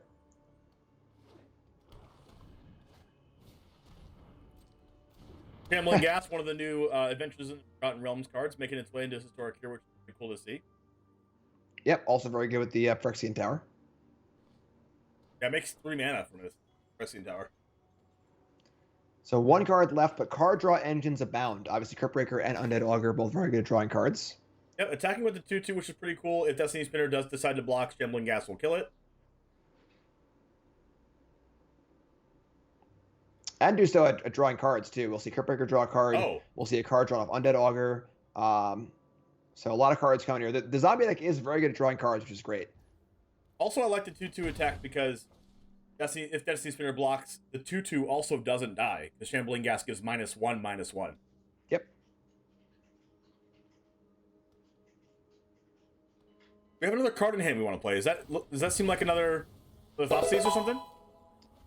Not sure. So sack the token, make 2, draw a card off Augur. I have to imagine there's a plan for drawing a card here. Looks like it's going to be to make a token, sure. So discard extra Phyrexian Tower, make another zombie, keep going wide, and pressure's on Rent here to do something. All right, looks like that cycle of Scatter Groves ended up paying off by drawing Enchantress Presence here. Yep, so Real heads up play on turn 1, not playing a tap land. The auto play is just to play with tap land, but Rent recognized the Thoughtseize was a real threat, decided to hold on to it, and got paid off. Yep. Just good magic. Also, Sterling Groves being drawn here, another piece of the puzzle here, giving all of our things Shroud, being able to search specific enchantments in our deck, possibly a baffling end. We're going to see a lot of cards being drawn from Elliot Dragon here. This is pretty even right now, I'd say, with Elliot Dragon being a little bit ahead. Yeah, it's interesting because I think that Elliot's ahead on board. However, I think that Rent's engine is a little more dangerous because it's going to draw into Rent's engine is going to draw into things that break up Elliot's engine, whereas Elliot's engine can't really affect Rent's engine that much.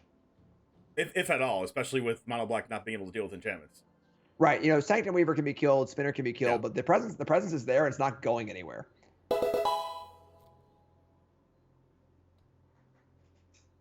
I like the chip damage going in, but is the chip damage just not going to be good enough throughout the game here? Because there's a world where Rent stabilizes at like 6-7 life and just takes over the whole game, draws like 8 cards in a turn and things like that.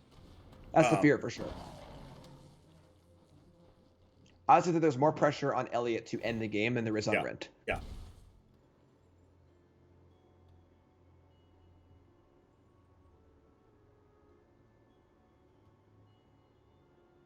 All right, and in our winners interview, whenever we have a winner of this game 3, we will have a chance for Jim to be a part of it as well, and myself. So we're both going to get a chance to ask them some questions, congratulate them on their top 8 win, and get ready for the top 4. Sweet. All right, Lazarus Reaver. All right, so I guess even if Wrath the God is drawn here, a lot of cards are also going to be drawn from Elliot Dragon. So there's really no problem with just spamming the hand here, right? Yeah, I for sure. And then I think that even if the Wrath is cast, like it's also going to kill the Weaver and the Spinner. You know, there's one Enchanter's Effect in play, but you know, the 8 cards drawn next turn are probably pretty good. Ooh, Oh, baby. that's pretty good though. All right. So interesting though, because there's obviously no other enchantments here. So if there's an Archon, nothing else to do with it. Sterling Grove, I think he has enough mana to Sterling Grove search a thing and still cast it with Archon, because Sanctum Weaver's mana can make what? 1, 2, 3, 4, 5? 5 mana right now from Sanctum Weaver? So Grove actually goes to the top of your deck, not to your hand. So gotcha. So there's no way to really draw the card. Correct. Can't keep the ball rolling yet. Although obviously next turn is going to be very, very good. So the question is, do you deploy the Archon and risk it dying, or do you just wait next turn and step sack Sterling Grove, search for presence or whatever you want to get, and then go from there? Also, Destiny Spinner is able to animate a land as a blocker. Yep. I guess not anymore. Taking the chance that Archon Sun's Grace doesn't die here. A lot of drawing here from Crypt Breakers. Yeah, I mean, a lot of card drawing here. Phyrexian Tower sacrificing zombies, making more mana. Crypt Breaker drawing cards. That's. I mean, it's funny because now Wrath of God would actually just kill Elliot.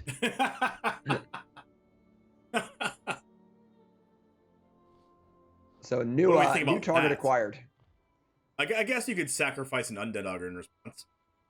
That's true, but I mean, there's what, 3, 6, 7, 8, there's already 9, that'd be 10 damage. So, I mean, it'd be getting close, you know? And if the Archon gets to attack too, that's enough. So, all right, that's 1 life for 1 card. Seems like pretty good, though. Pay a life, draw a card. Do that all day, every day. Oh, that's great. Yeah, Crypt Breaker is a super cool card. Especially when Crypt Breakers gets to be on the board for a while, it just really gets out of hand. But this awesome. Archon and the Enchantress presence is also going to get out of hand. So which one can get out of hand first?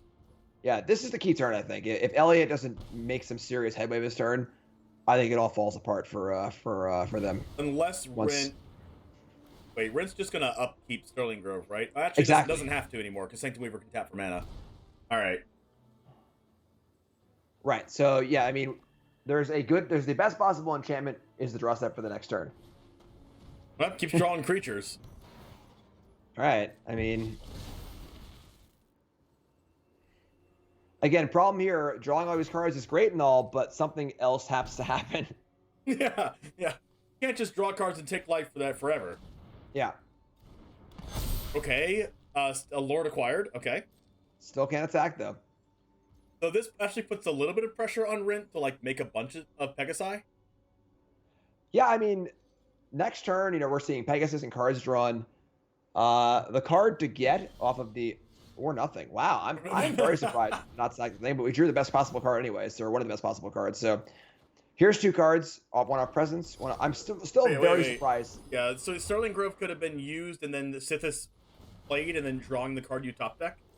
Yeah, I'm really surprised to see the Grove not sacked. Are we gonna see? Oh, it's trample. Oh, okay, never mind. That works too. Oh, I also forgot that the lands had trample, so this works out very well. No blocks do anything, and that's game. I didn't realize the lands had trample either. Yeah, that's a good look from Rent there. It's clearly someone who's very experienced with their deck. So Rent just wanted the extra enchantments in play. Can we stay alive here? I don't think so.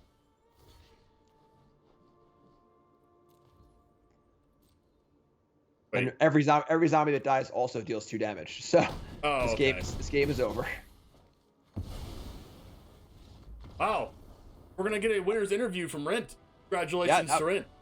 That was a crazy game. I mean, the zombie player was doing everything they wanted to do, just making zombies and drawing cards and making zombies and drawing cards. But as I said, the engine from the Enchantress deck, in an engine battle, Enchantress seems to win that one. And the 7 seed takes out the 2 seed.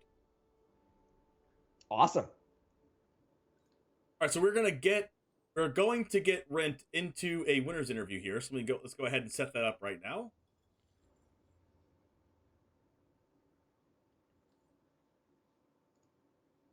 One moment.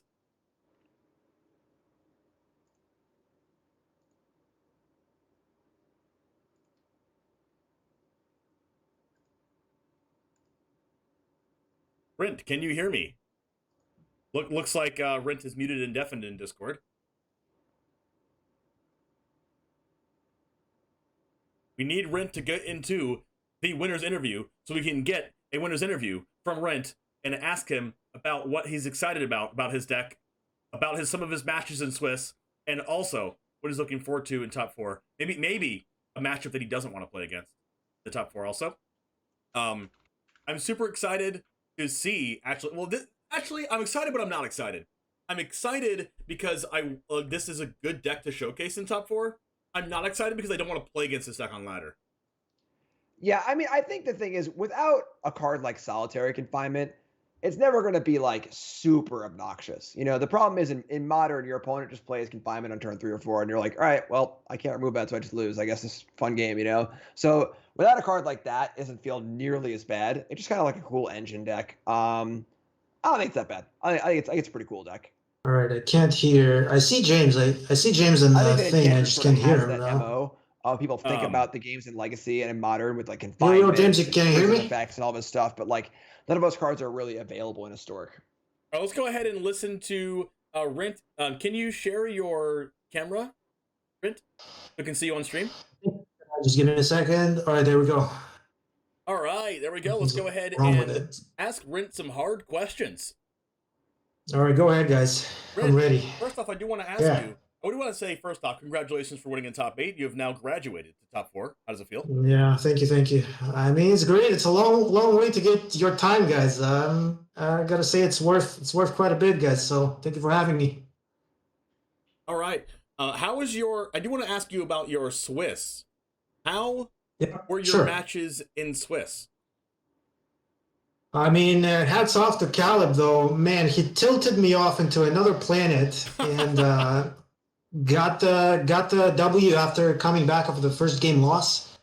I think I was lined up pretty well with a lot of like hate cards and tax cards. So I was also a little bit confused at first, but it makes sense that, you know, according to the rules, that's how it works. You just go to the infinite draw.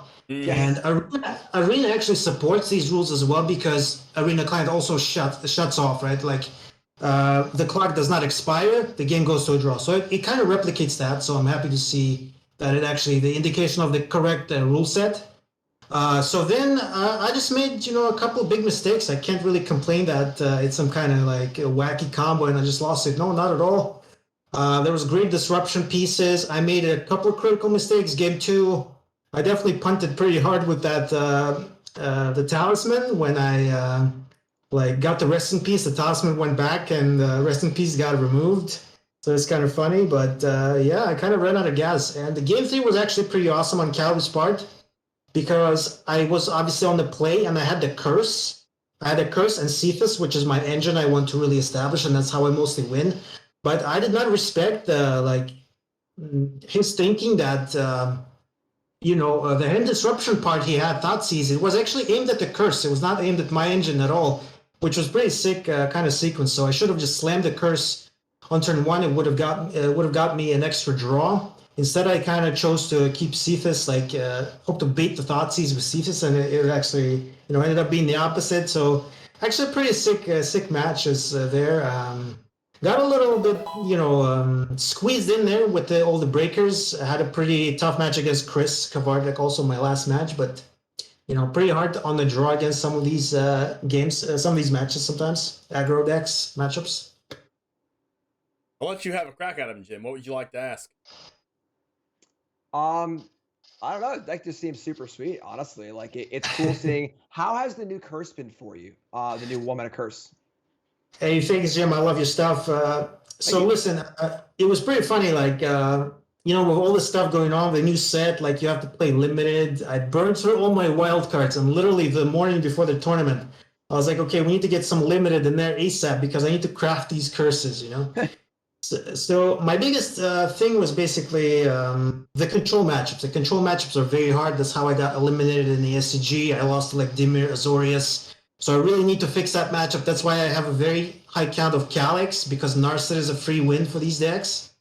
So I was like, okay, we need to disrupt a lot of some of these combo pieces, Narset to Fairy, just the win conditions, So it was a good bet. Yeah, I think in all the matchups, it made a pretty major role, in the Swiss too. playing against these instant speed decks is pretty hard as well because all I do is sorcery speed, so I need to find a way to actually kind of adjust, kind of counteract these effects because they're pretty brutal. Everything instant speed is pretty rough.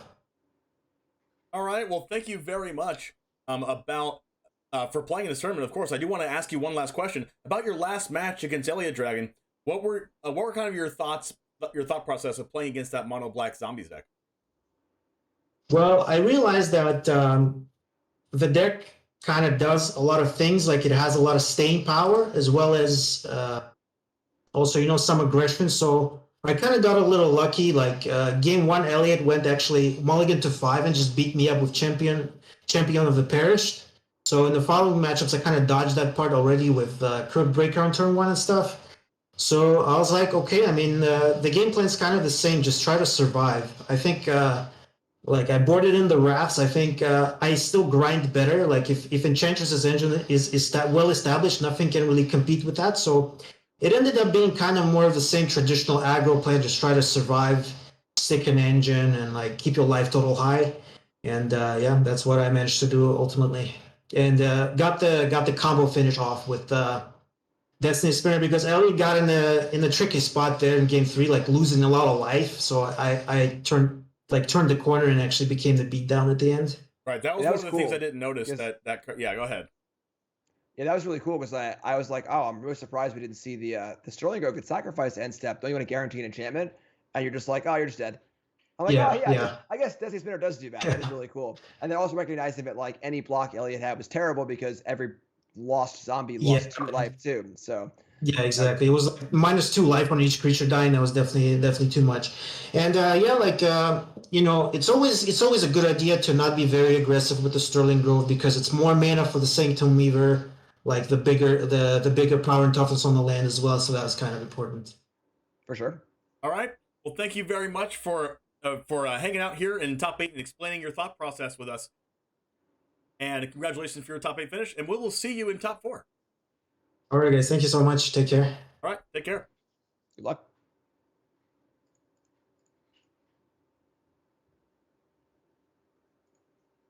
All right. We will be right back in a few minutes with the top 4 of Stream League 6 making their way to the finals. See you soon.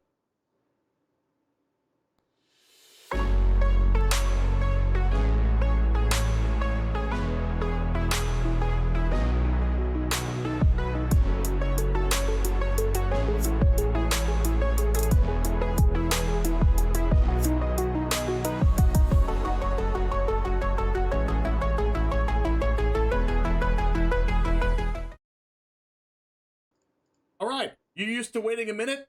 Well, you just waited 10 seconds. The top 4 is going to be starting in a couple minutes here. Let's go ahead and talk about some of the matches that we have slated for the top 4. What is one of your matches what's the match that you're most excited to see and most excited to see the outcome of, Jim? I mean, it's got to be Caleb. I mean, Caleb this deck looks so good on camera every time it's been on. I'm so impressed with Caleb's build. And then Caleb's going up against your horse here in Ollie with the 5-color Nib Mizzet deck. So kind of like the 2 really exciting decks here. Other side of the bracket is Phoenix versus Enchantress. I feel like Phoenix is like all right, it's really, really good. We've seen that before kind of deck, so we'll see what happens on that side. But I'm pumped to see more of Caleb's deck. I just want to keep seeing how this deck's working because I think it's a really, really innovative build. Just seems great. Right. It just seems like the Vesper Lark deck is just on another level, especially just how it's built, like with the control plan, not dying, gaining life, the board clear, the massacre, being able to get rid of cards and also being an engine piece is so crazy. And what a better time to showcase Niv Mizzet Reborn than to beat the undefeated Vesper Lark combo deck. What a better time. This is a big spot. This is a big spot. This is sort of like the, can this kind of cool new deck beat one of the established archetypes in the format? It's interesting because one of the ways to beat Niv Mizzet is to counter it and to stop it from doing its thing. And that's obviously not an avenue for Caleb. But Caleb has one of the other ways to beat a card like Niv Mizzet, which is just to say, I don't care about how many cards you have, you're just dead.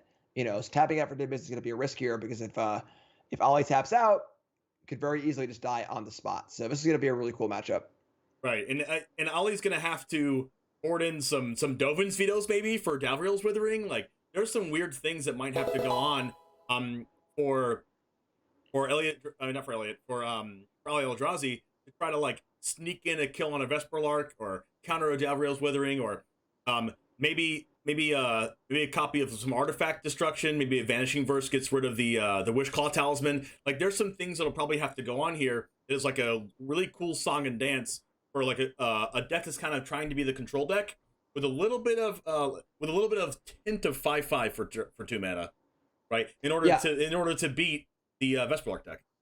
I'm calling it right now. Most important card in the matchup for Ali is the Kavu, because Kavu is a card that can be played that is cheap and interaction can be left up. Tapping up for a 6/6 on turn 5 seems rough, but being able to on turn 4 play a 5/5 and then leave up that Dovin's Veto, leave up that Lightning Helix is going to be the way Ali wins this match. Yep. We might see some removal spells just slated in for just Kavu, or maybe we saw the Portable Hole. Maybe that's just going towards Kavu in these matches, in these games. Absolutely, yeah. Portable Hole, Fatal Push, cards that wouldn't normally be that good against Niv Mizzet are going to be very, very important. Right, and that's the cool thing about Niv Mizzet too, that your opponent's gonna keep those spells in their deck, or maybe even side some of it in just to get rid of Kavu because it's that important. But sometimes the gameplay with Niv Mizzet Reborn isn't even about that. But in this matchup, it will be about that. And is Kavu gonna die on turn 2? Is basically gonna be who wins or loses potentially. So we're waiting right now for Ali Eldrazi to get started with Caleb Durward. Now we have our other match that we can also talk about as well. We have Medicus Dota, which made the top 4 with Blue Red Phoenix, against Rint playing Green White Enchantress.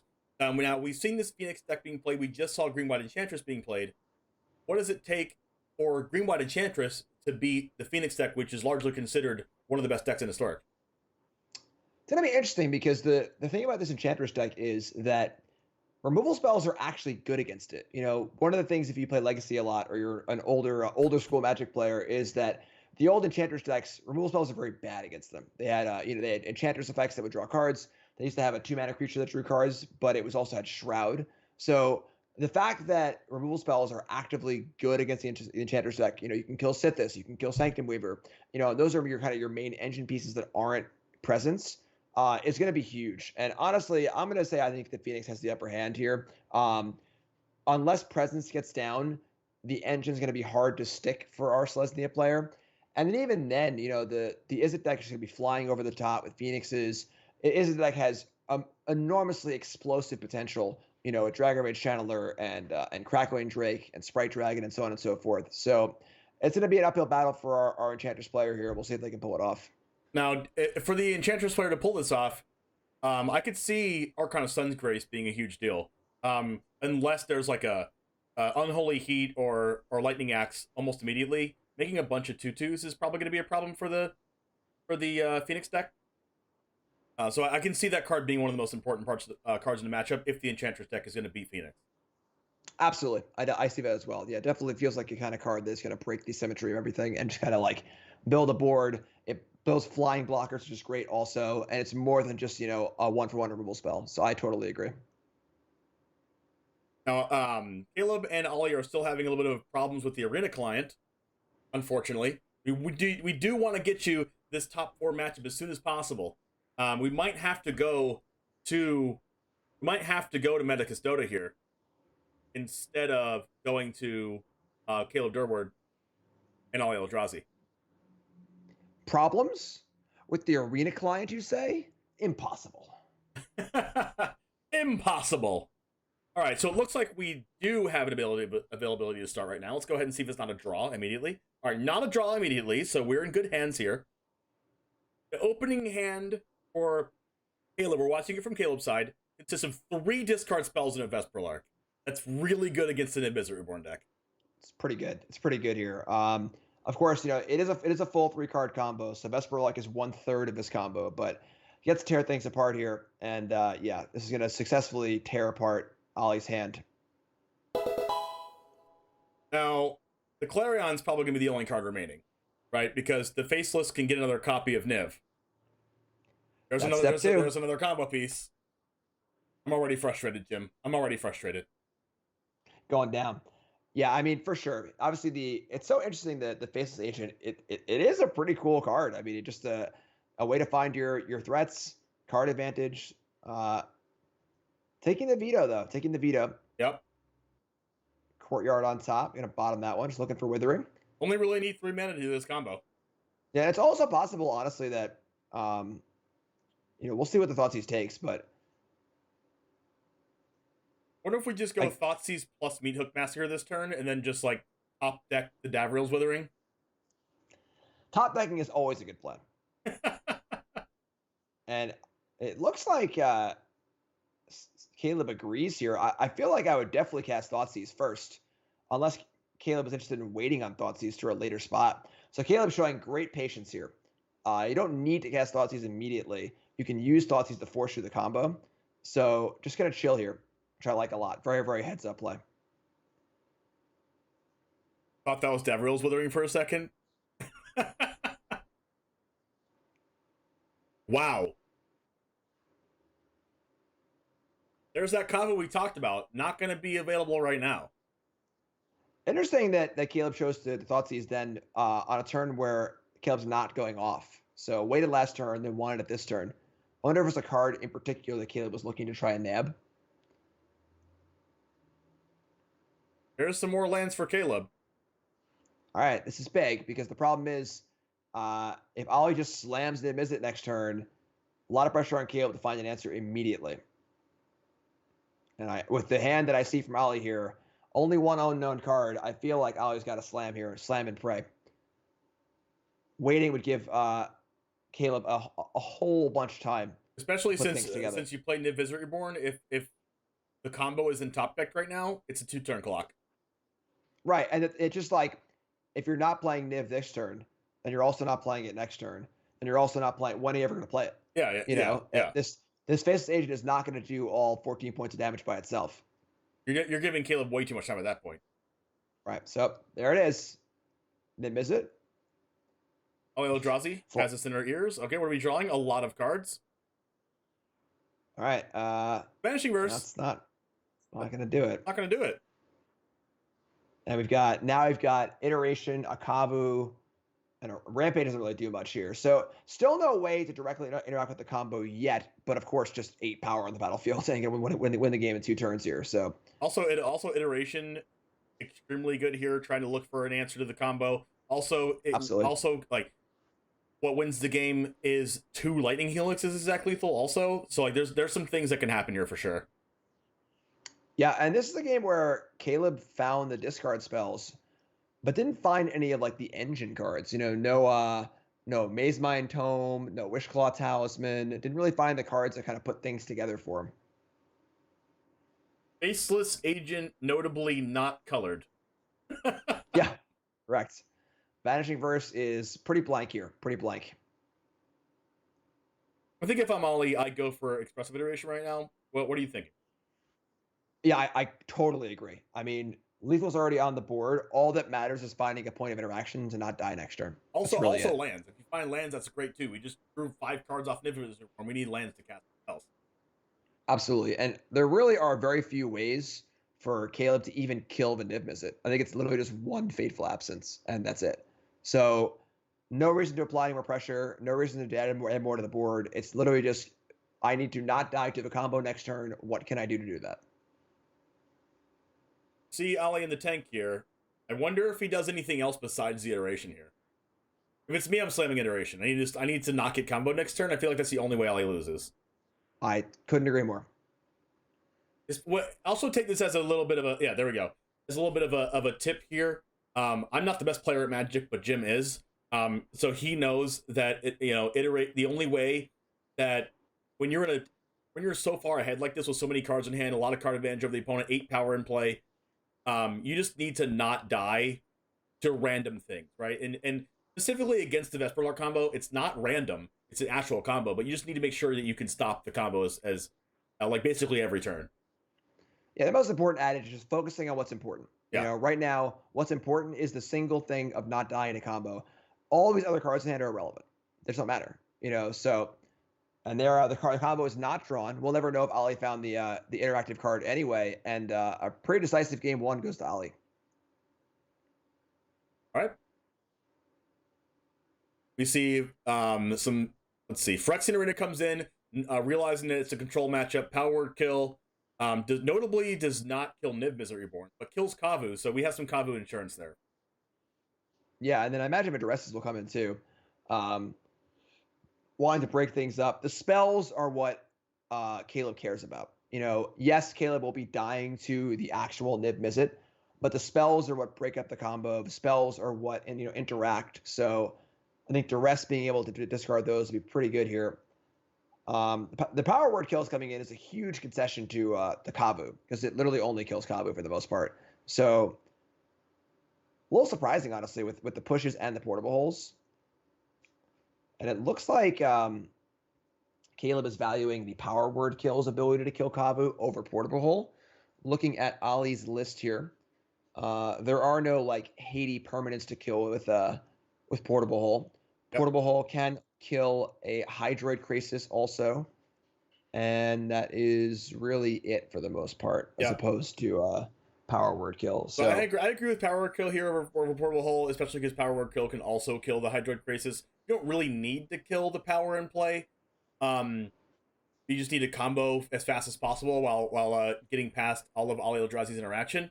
But the thing about Ali Eldrazi's deck is that there's so many points of interaction that can possibly happen with Niv Reborn that there's probably more points of interaction than there is discard spells. So you just have to time it perfectly. And I think you gave a perfect example in game 1. Saying that when you go to combo, that's when you should slam the Thoughtseize of the Inquisition to just clear the way to kill them that turn. Right, I agree. I think Phyrexian Arena is going to be huge here. Yeah, I think it's going to be big too. One thing about Ali Eldrazi's deck is that there are a lot of copies of Vanishing Verse to get rid of it, and also we know for a fact that there is at least one Fracture to get rid of it as well. Correct, yes. Yeah, and Fracture having targets with Maze Mind and Wishclaw also does seem pretty good. Now, notably during this sideboarding, there is an unlimited timer. I don't know why, but I believe they chose a regular match over a challenge match. Oh, so because they they decide had who to. goes first. Oh, Yeah. True.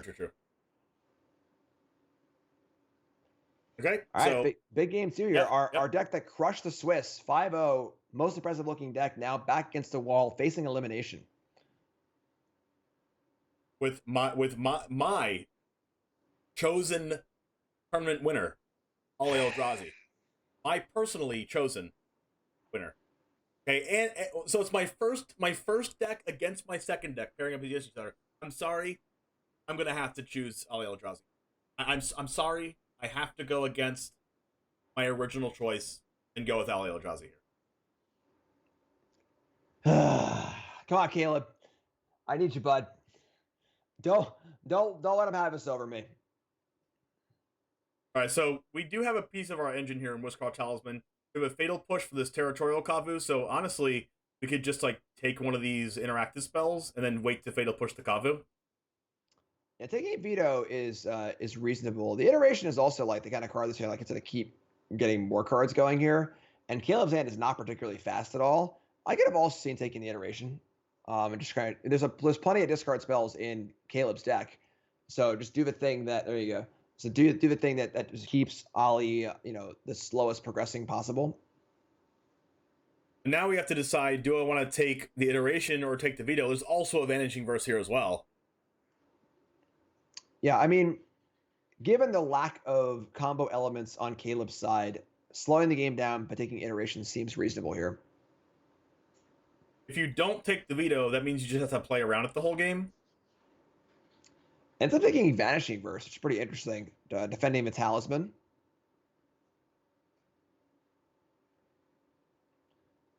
Talisman's also interesting because Ali Eldrazi could search for a card that could search for a card that could contend with the combo, but could also search for a card that could contend with the Wishclaw Talisman itself. Yeah, I mean, this might have been a little bit of a bluff from Caleb, honestly, just sort of saying it like, I am okay with you doing whatever you want to do. I have the kill next turn with Talisman kind of thing, you know? But Right. obviously, we know that that's not true, but gonna just fire up a Talisman here. So the issue here, of course, is that can't the Talisman just find a fracture or whatever and kill this arena?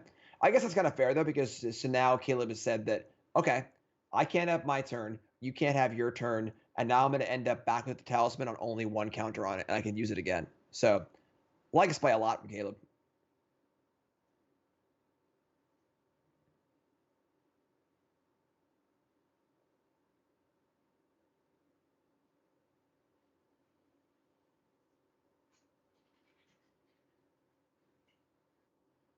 So we see Tamio, and of course Tamio is obviously a good card draw engine here and so on and so forth, but has that passive ability which stops discard.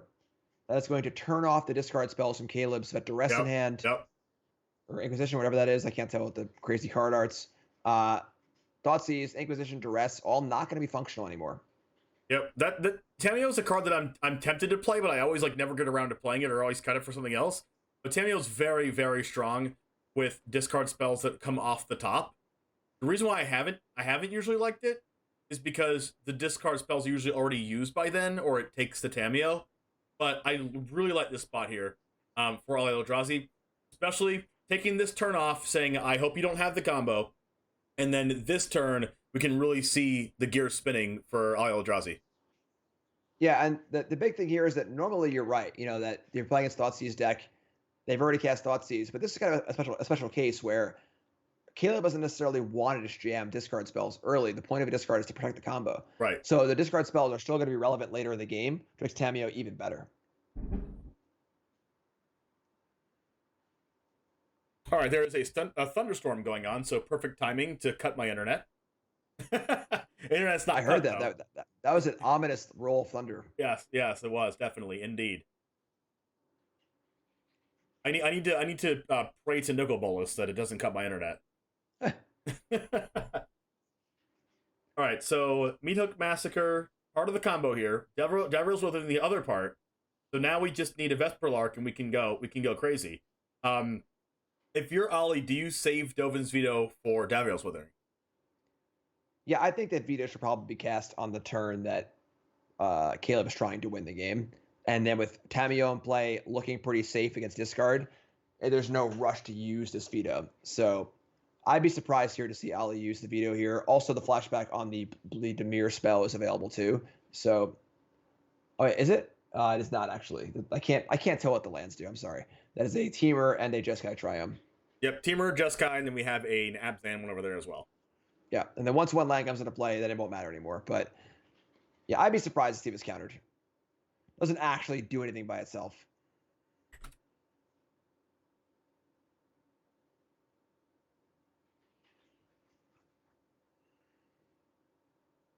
All right, so we see a little bit of thinking going on here. We have the Think Twice that you talked about before over there in the graveyard that we milled over with Tamio, which is a cool reason to play it as well if you know you're playing Tamio. Yeah, that's definitely super sweet. I think if I'm Ali Eldrazi, I just want to stack up on cards to where I can know I never get comboed. Yeah, I mean, Tamio, of course, also has the ability to pull cards out of the graveyard, too. So there's quite the selection. Even that Kavu out of the graveyard, maybe. Yeah, I mean, there's quite a selection of cards available. And then, of course, Veto up as well. It does seem like it's going to be quite difficult for Caleb to actually break through this wall.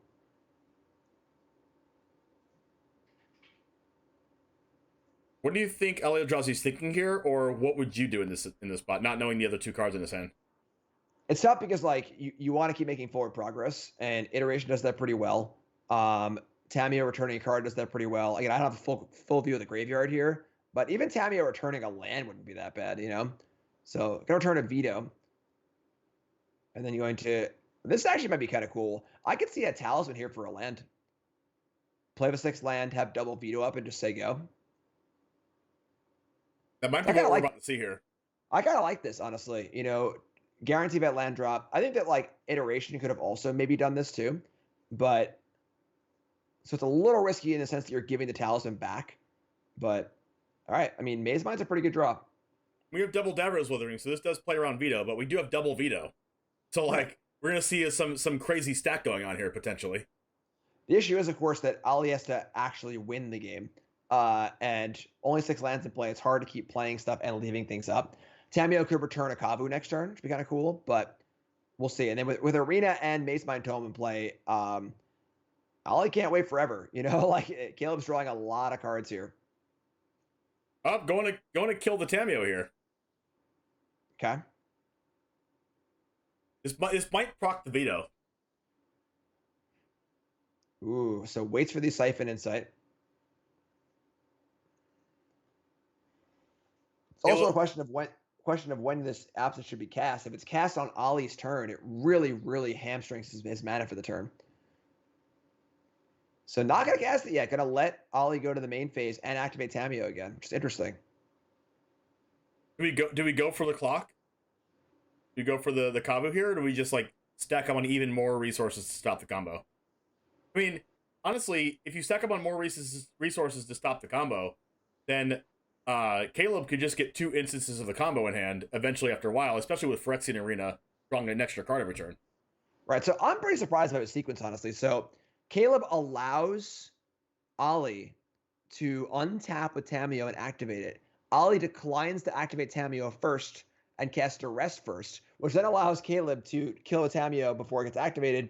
But then we see a veto defending it too. So pretty wild sequence here. And now Tamiyo's still alive. Still only 4 or 3 lands in play for Ollie. And there is 1 veto. But again, this is a crazy game. Yeah, Caleb's not even at the combo yet. So this is a real song and dance here. Tamiyo's plussing again. And again, Tamiyo could minus and pull land out of the graveyard. Yeah, I was tempted to say minus to pull a land out. I'm assuming there's a land because it's been activated like 4 times already, but names Thoughtseize and hits it. Wow. That's why these players are in the quarterfinals or semifinals, folks. Take the Withering. Now is another piece away from the combo. There is a Maze Mind Tome and a Phyrexian Arena in play, so this is definitely not the last we're going to see of the combo from this game, I believe, from Caleb. For sure, yeah. 3 cards turns a lot, you know. The bad news for Caleb is that now the jig's up, you know, where the last few turns Ollie's had to play under the pretense of like, I could be comboed at any point. I need to play defensively. Right. Now Ollie knows for sure there are 0 combo pieces in hand. So Ollie can be a little riskier of the next turn or so. Obviously, cards will be drawn. Strides will happen. Arena will draw cards and stuff. But at least Ollie knows for the moment he is safe. So, with only 2 mana left over, the veto can be cast. But Caleb needs runner combo piece. Wow, there's 1. Runner, okay. Each runner combo piece, and then also second Withering, I think, to pull this game out through that veto. And that's also considering, okay. Hello. It's also considering Ollie doesn't just minus for another veto again. Correct. Yeah, the Tamiyo has been the entire game. Like, Tamiyo is winning this game for Ollie single-handedly.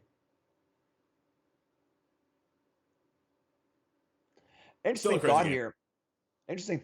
Esperlark could just be cast. You know, Caleb needs something to deal with this Tamiyo. And if the Lark is cast and can attack Tamiyo, that is at least some angle of attack, pun intended, to try and get things going in this game. The angle of attack is sideways, isn't it? Yes.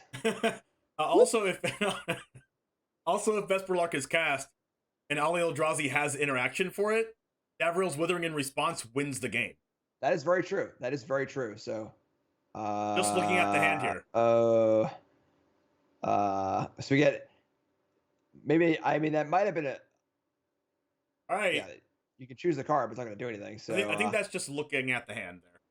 That might have been a bluff, honestly, to try and like draw something out. I mean, that would require Ollie to get passive punks by his own Tamiyo. But you're totally right here. Now that Vesperlark's in play, the veto has to stay up at all times, and Vesperlark can pressure the Tamiyo. This is actually really cool. And Tamiyo can't really minus because Vesperlark will just kill it.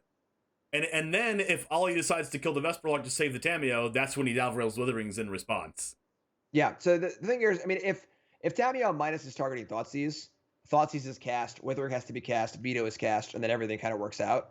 But ooh, all right. I mean, I think does he just have to go for it? Yeah, I mean, essentially, this turns Withering into duress for Vito, right? In a spot where you can't cast duress for Vito. So the problem, of course, is Tamiyo can just buy it back. So I think that might be what's happening here as well. Well, yeah, and especially since every land taps for any color, because World Tree's on the board, he no longer has to worry about his mana. yeah. I mean, Caleb's drawing cards, that's for sure. That is true. We're gonna see. I think we might see Niv Mizzet be cast on like 6 lands maybe. I wouldn't be surprised just to see Kavu, just to see like a iteration into play a land, get a card in hand, play Kavu, hold up Vito, and then kind of take the game that way. I agree. I definitely agree. This is why I think I would kind of like to see some other way to win from this deck. Board into like some, 5 mana good creature. I don't know what it would be exactly, but like if Gideon Allies into card was legal, it'd be a great card. Some sort of card that can win the game by itself that can pressure if it's not the combo. Right. But yeah, there it is. Tamiyo stealing the game by itself. Yeah, it's completely soloed. Like, yeah, Tamiyo won that game by herself. 10 ways till Sunday. Yep.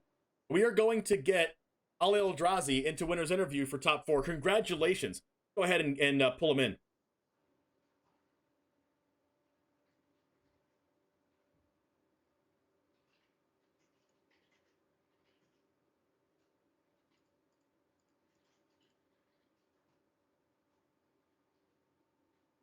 All right, we are waiting for Ali Eldrazi to enter the winner's interview platform here.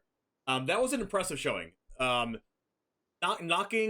Caleb out of the tournament, completely blazing through Swiss. It was an amazing top deck that needed Davros Withering off the top to win. Drew it. Remember that what was it? A Castle Lockdwain start with the only land, no other lands. Yes.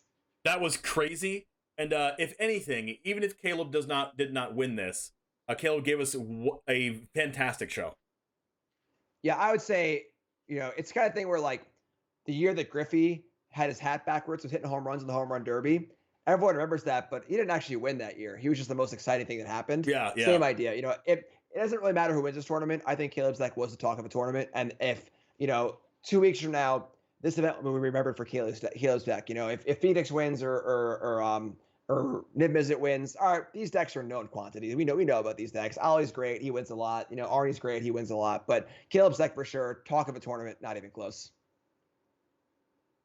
And one thing that we might see on ladder after this is people playing that deck more.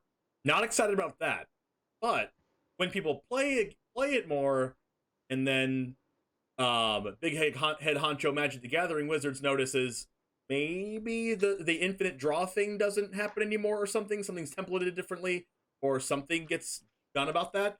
I think the drawing the game part of it is something that's not very healthy. Oh yeah, for sure. That's this kind of thing where like a newer player sees that and is like, "What the hell is this? I'm gonna go play Xbox." Like what's happening right now? This doesn't even seem like a reasonable thing. So totally agree. The deck that won the other deck in top 4 that we did not feature was Medicus Dota playing Blue Red Phoenix. We're going to see Blue Red Phoenix against Ali Eldrazi's version of Niv Mizzet Reborn in the finals. What do you think about that matchup? It's going to be interesting. The Phoenix deck, as we saw, I think will be a bit of a dog in game 1. So we saw that against the Jeskai control deck where, the removal spells and the high-end cards of the control deck not really having good answers, being kind of hard to beat. But once Phoenix gets to sideboard, it gets to bring in, cards like Mystical Dispute, Aether Gust, and so on, Negate, and so on and so forth. It gets to really kind of change it up a little bit and interact. I think Phoenix is probably favored for game 2 and 3. Yeah, I think Phoenix is probably favored. It's going to matter if Vanishing Verses can tag Phoenixes. It's going to matter if it's really, really going to matter if Lightning Helix is drawn to beat the Sprite Dragon. One of the problems with Niv Mizzet Reborn is like if Vanishing Verse is drawn early instead of a Lightning Helix, Vanishing Verse cannot tag the Sprite Dragon, and that card can actually get like way out of control. Like you don't want to mess with that card. Like when that card gets to 5 or 6, 7 counters on it, you're already dead. They could just do nothing in the entire game and just sit on a Sprite Dragon, and you're drawing Vanishing Verses. So that's going to be a point of contention for Ali Eldrazi's deck. Ali's deck is playing a little bit more discard spells. I don't know if that's going to matter. Like maybe taking an early Expressive Iteration to kind of start with the card advantage from the Phoenix player.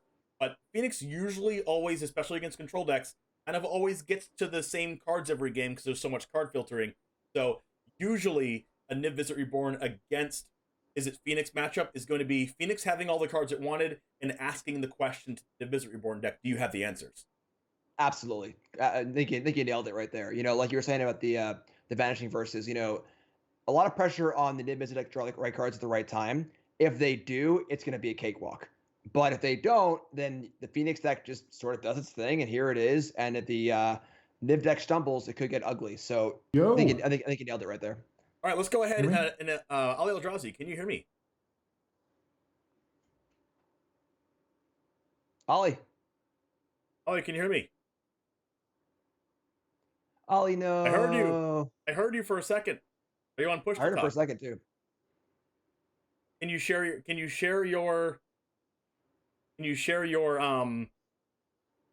face with us? Your lovely looking face.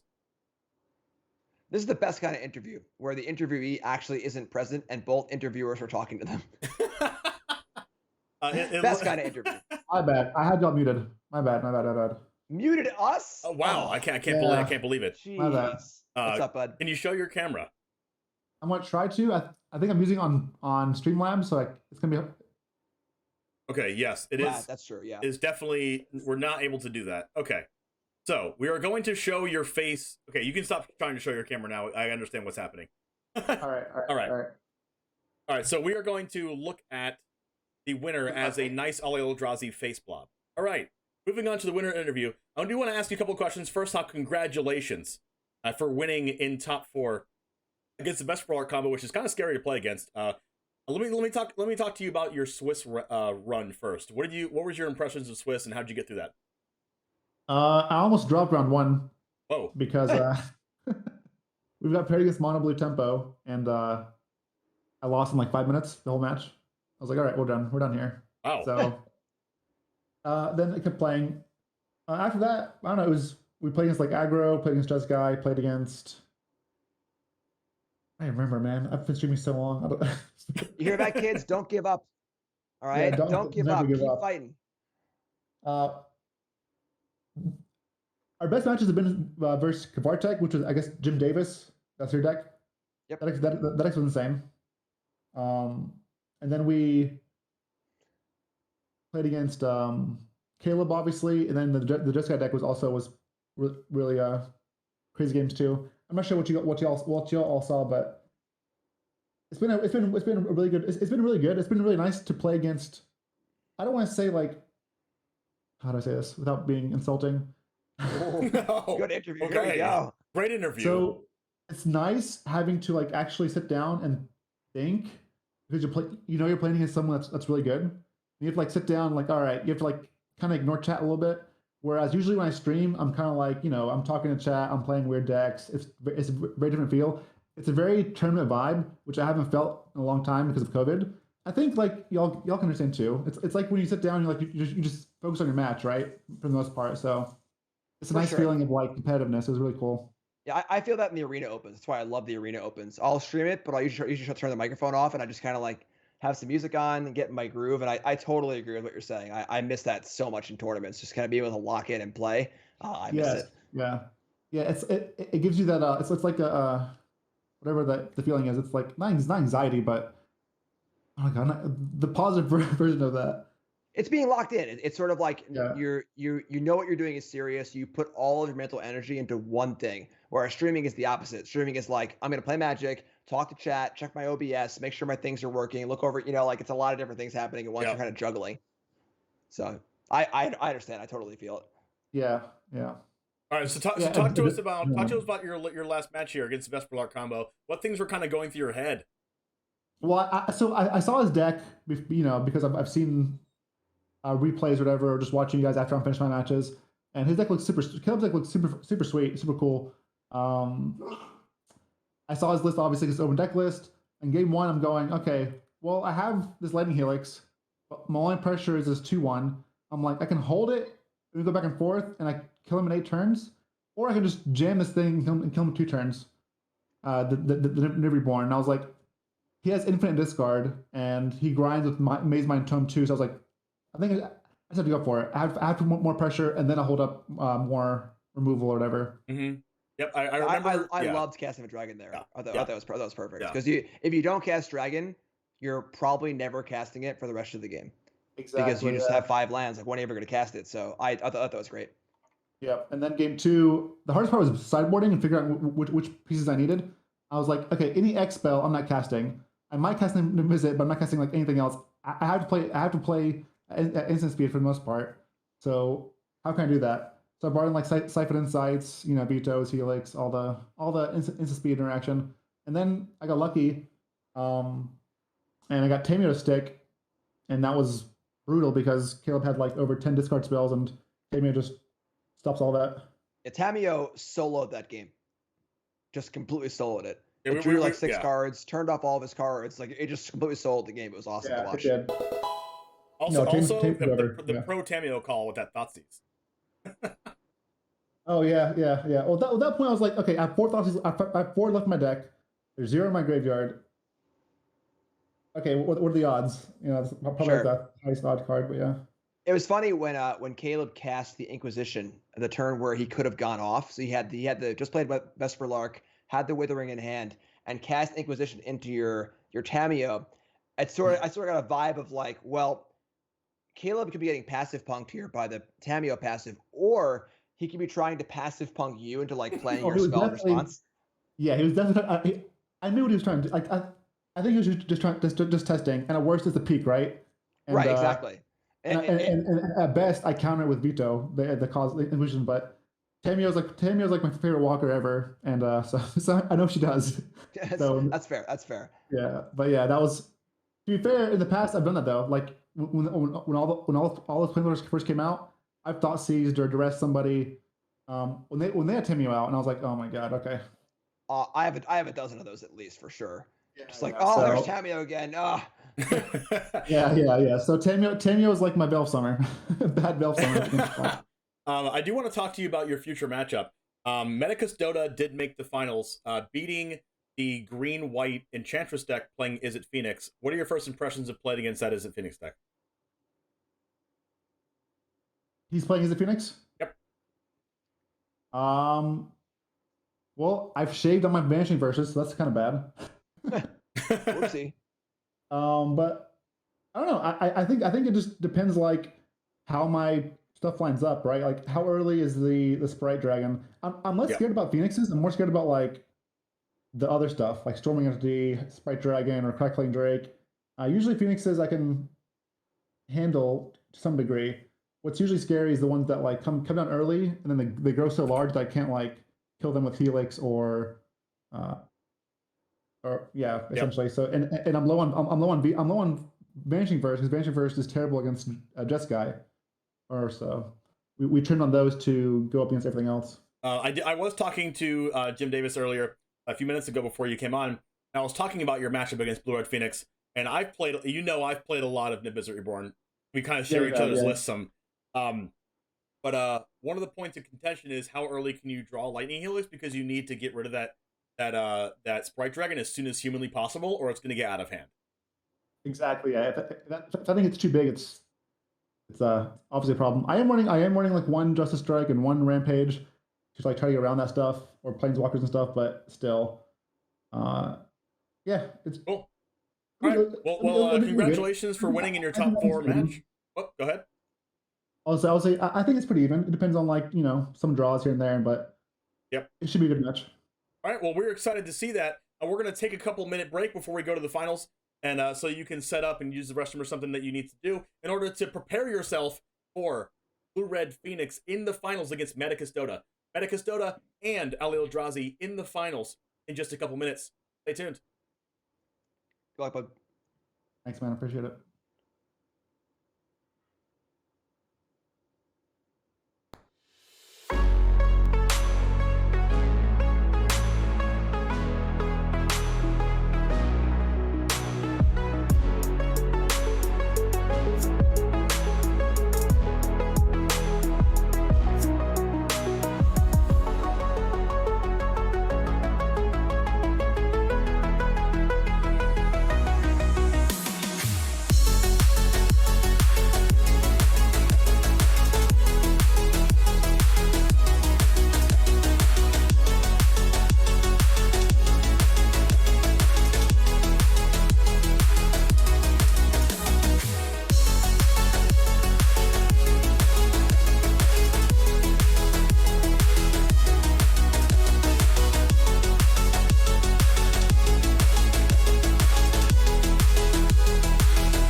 Welcome back to the finals of Stream League 6, sponsored by CoolStuffInc.com. I am once again here with Jim Davis on this side of me, and we are going to go over the last two decks of the tournament facing against each other. We have Medicus Dota playing Is It Phoenix, and we have Ali Eldrazi playing 5-color Niv Mizzet Reborn, featuring a few cards that just came out from our new sets. These decks were, I wouldn't say powerhouses of the previous historic, but they were very good tier 1 decks and also have some top cut finishes in major tournaments here in the finals.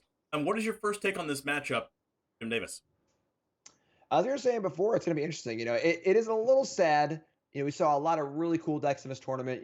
Mono Black Zombies and Caleb's awesome Vesper Lark deck and Enchantress and a lot of cool new cards being played. It's come down to two of the more established archetypes in the finals, but still new cards. Still cool stuff happening.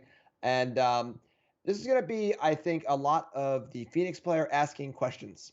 If Ali has the right answers, it's going to go very much his way. But if he does not, things can go awry very, very quickly. So that's going to be the matchup, I think. Just Phoenix asking questions and Ali having the right answers or the wrong answers.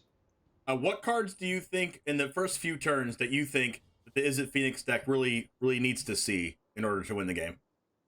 Sprite Dragon, Channeler. Got to get to a fast start.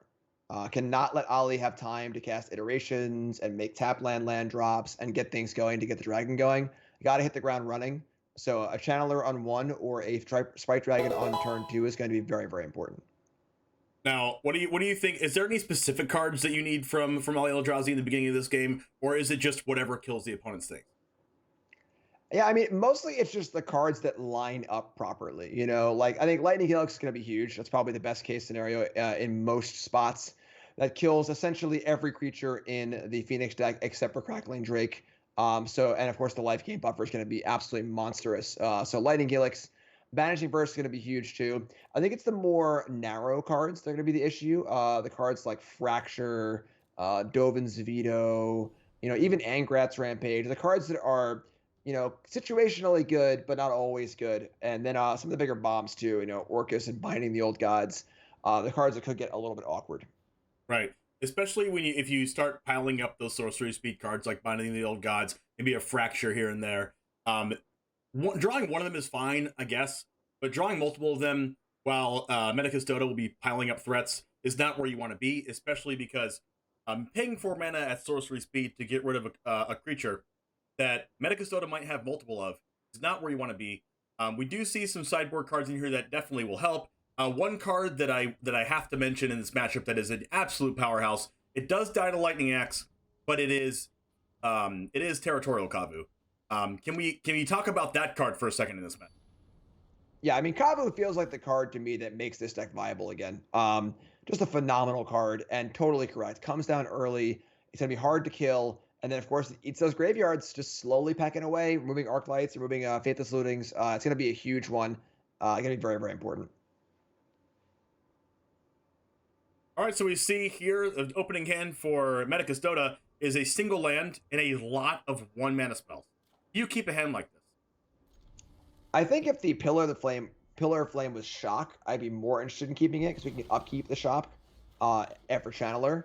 It is a sorcery though, so no guarantee for land 2 here, but gonna keep it.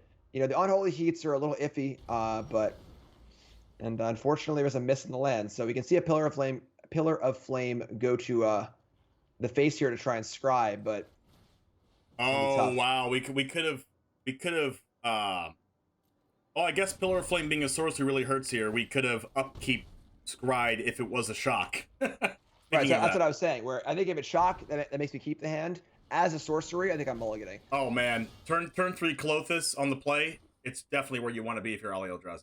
And I'm getting a little tinglies inside because this is who I called to win. Yeah, the one-off Clothis is pretty good here, of course. Although, Brazen Borrower, bounce it, find that 3rd land, kind of keep things rolling here. Yep. Still got a ways to go on Channeler being more of a threat, but 14 life, burn spell here and a shock land there. And this is going to be a big turn here. This is going to be a big turn as far as can Dota get Delirium going, can find more threats. Bin the Steam Vents, and binning Steam Vents is very good if you play Channeler a lot. Getting that land in the graveyard is huge. It's kind of hard to do that in Historic. So We see this. Now this is the reason why I think Phoenix is just top tier deck in Historic, is because there's so much card selection, there's so much card advantage, and there's a lot of pressure. It's like best of both worlds, like tempo deck basically. You're not playing a bunch of counter spells, but you are getting access to a lot of cards, and you are accessing basically your whole entire deck, unless you get extremely unlucky, right? Yeah, it does a great job. Oh boy, does a great job of being proactive and aggressive, but not running out of gas. Right. Okay, that was pretty good.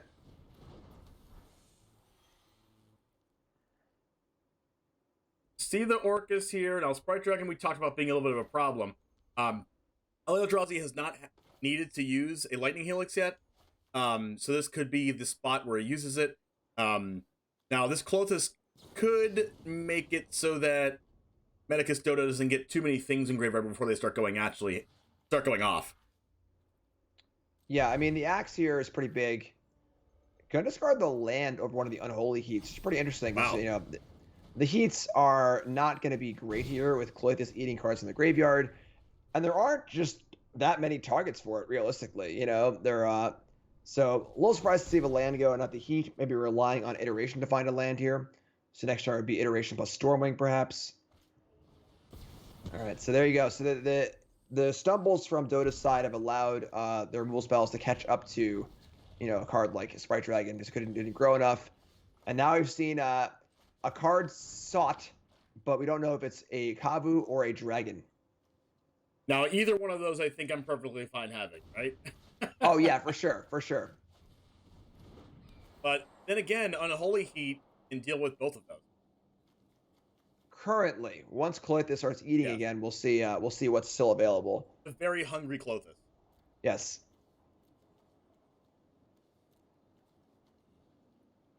A lot of decisions to be made here. One of the things that's interesting to play in these Phoenix decks is the amount of decisions that you have to make. Yeah, a lot of micro decisions. So very similar to Legacy, where like a scry here, a scry there, a cantrip here, sequence your spells. When all your cards cost 1, it can be difficult to pick the right order to play them in for sure. Right. Being tapped out with a Storming Entity is definitely something Eldrazi wants to see. Being able to Lightning Helix the Storming Entity is a really huge deal. Oh boy, yeah.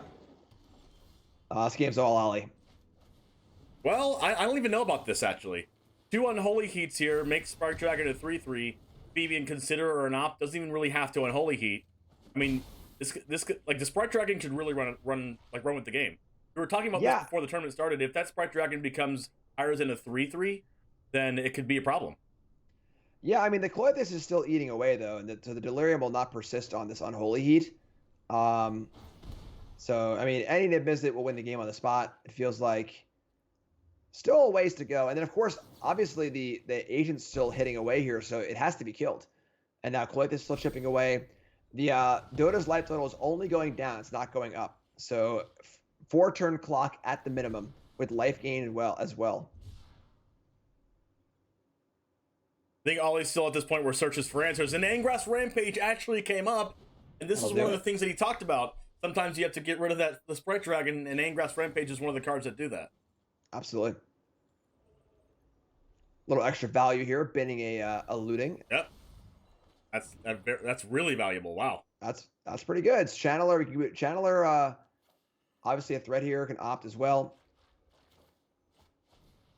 This Faithless Looting isn't going to survive the graveyard very long, though.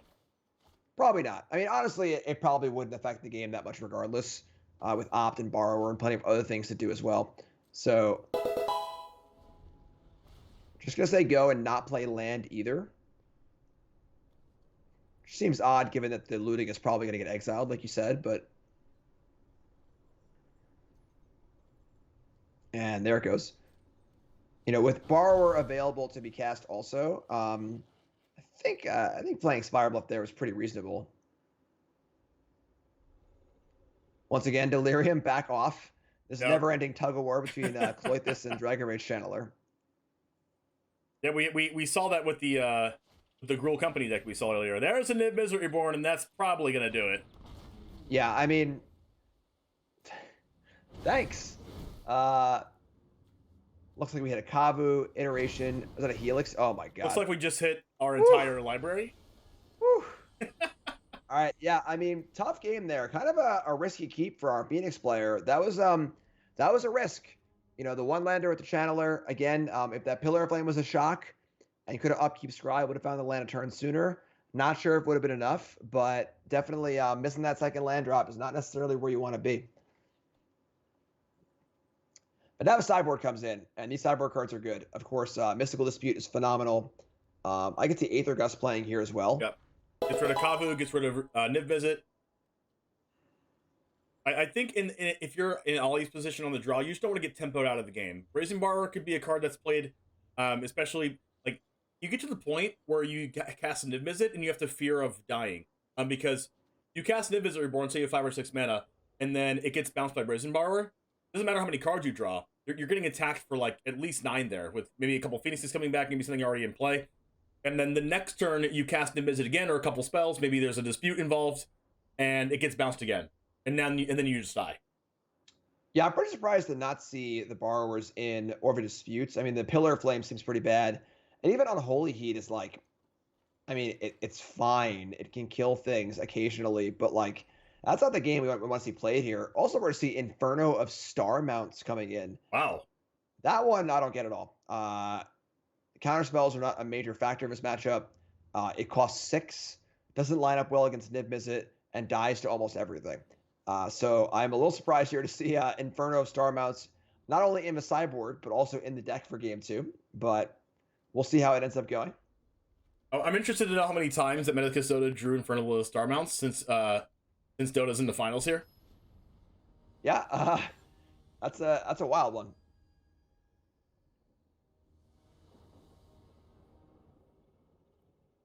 All right. Well, the thing about Inferno of the Star Mounts, especially against Niv Visit Reborn, is you know that there's a ton of Vanishing Verses, right? I mean, Ollie did say that he shaved on those, and maybe that's what Medicus Dota is noticing.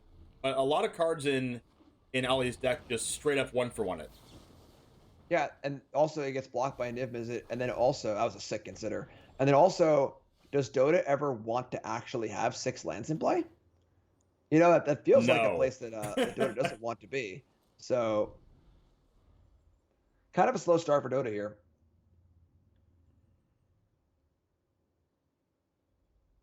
Well, a little bit of a slow start for Dota, but we can opt. Yeah, we have a Seasoned Pyromancer in play, so it's not like we're running out of gas anytime soon. Territorial Kavu is gonna be a 3/3. I could definitely see holding this opt for on a Phoenix turn, but gonna cast it and find an Aether Gust, which is great. That's a great draw. Also gonna draw looting too. Now the question is, when does Dota want to start trying to go for the big Phoenix turn? I think that has to be next turn, right? Turn 4 is a good idea to get a 1-mana spell off, another 1-mana spell, maybe Aether Gust, that Territorial Kavu, bring back the Phoenix, attack, and then just start asking Ali Eldrazi questions. Can you out my board? Yeah. Interesting choice there to not take the Finale of Promise, which would guarantee a Phoenix coming back. And I could see a spot where you want to Aether Gust, then next turn Finale the Gust and an opt, or not opt, some sorcery. Yeah, I guess the Kavu eats the Phoenix. I'm sorry, I should have realized that. So many words on these cards, but Yeah, remember? Yeah, that's true. That's true. Yeah, I mean, this is looking pretty rough for Dota here. Like as we saw in one of the first rounds where we saw Medicus Dota play this deck as well, that there are situations where they can put Ali Eldrazi into weird spots, but this might not look like a game that we do that. Dragon Rage Channeler can become a 3/3. Seasoned Pyromancer is definitely a card to keep in mind, but a 3/3 with a 2/2 isn't putting much pressure on play until we can find more Phoenixes. Definitely a good late game threat that Ali Eldrazi has to think about is the Crackling Drake, because Vanishing Verse also can't get rid of that. So one of the things that Ali Eldrazi did mention is he's more scared about the other threats in this deck than just the Phoenixes. Which makes sense. We're seeing the cards getting knocked out of graveyards left and right here. So Ollie found a land, but it looks to be a mountain. And Ollie's not even going to play it.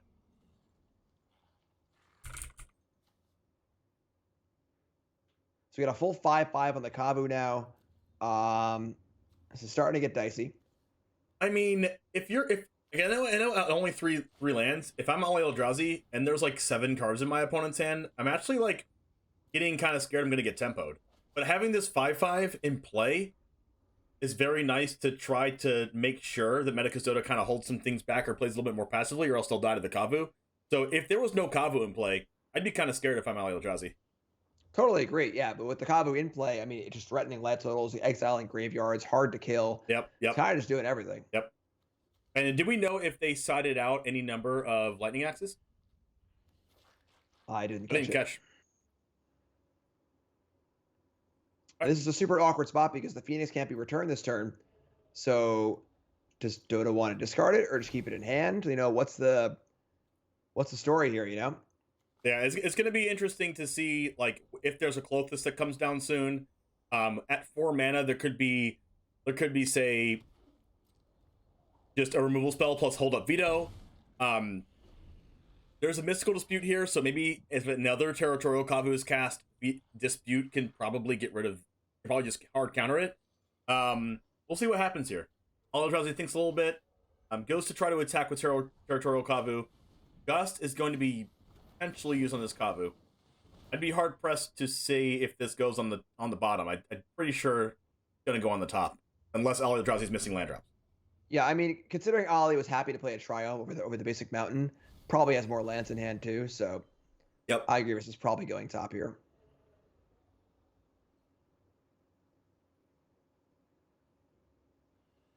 Now, Aether Gust, long lost sideboard staple, is definitely in Metacustoda's deck.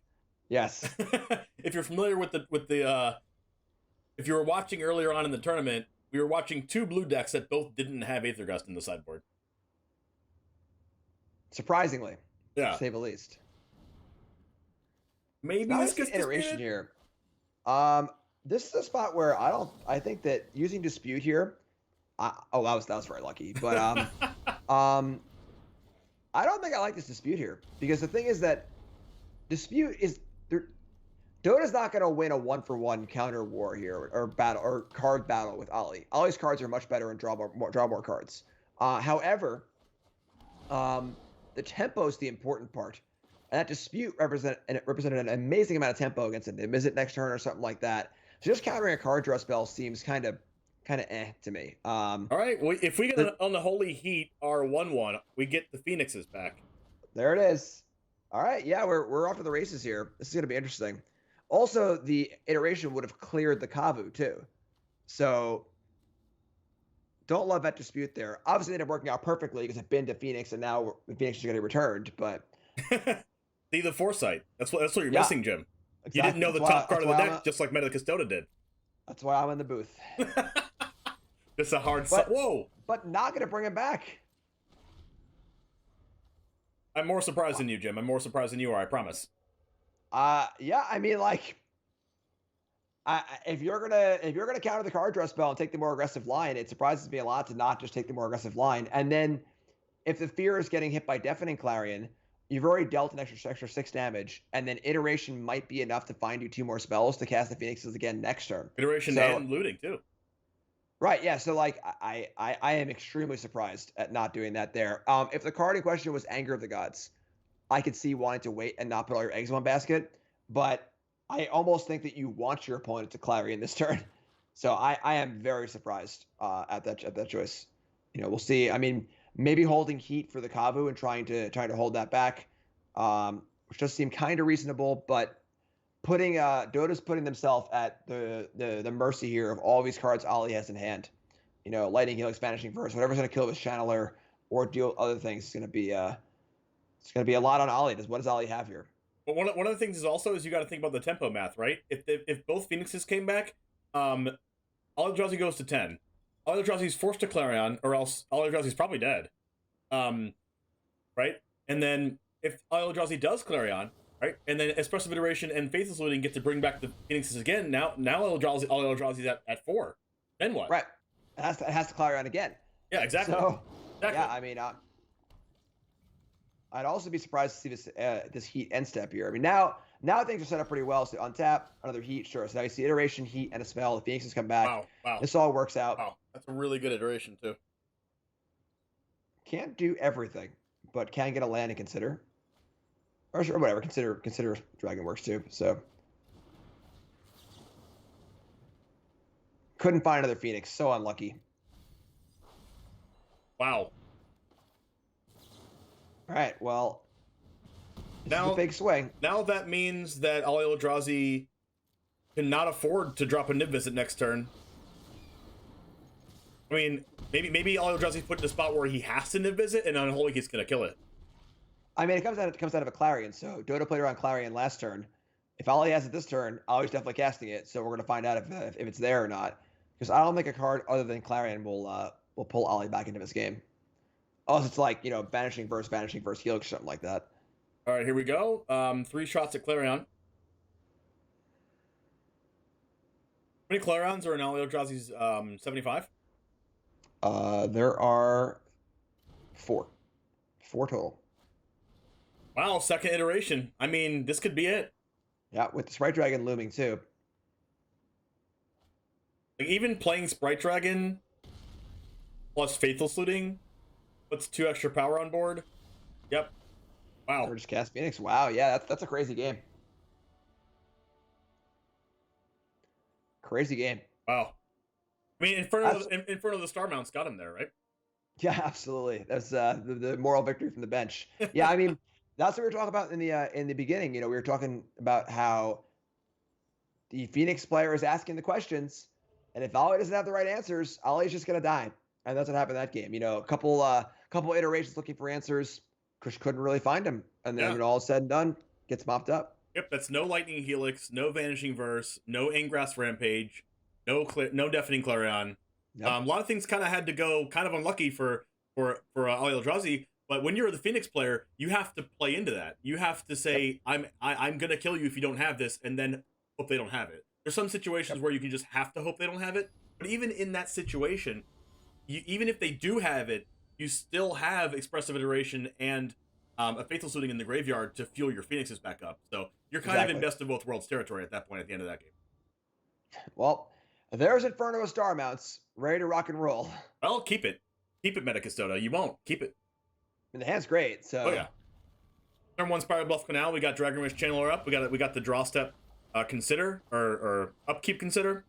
We're going to Faithful Saluting turn 1. I'm very surprised of turn 1 looting over turn 1 Channeler.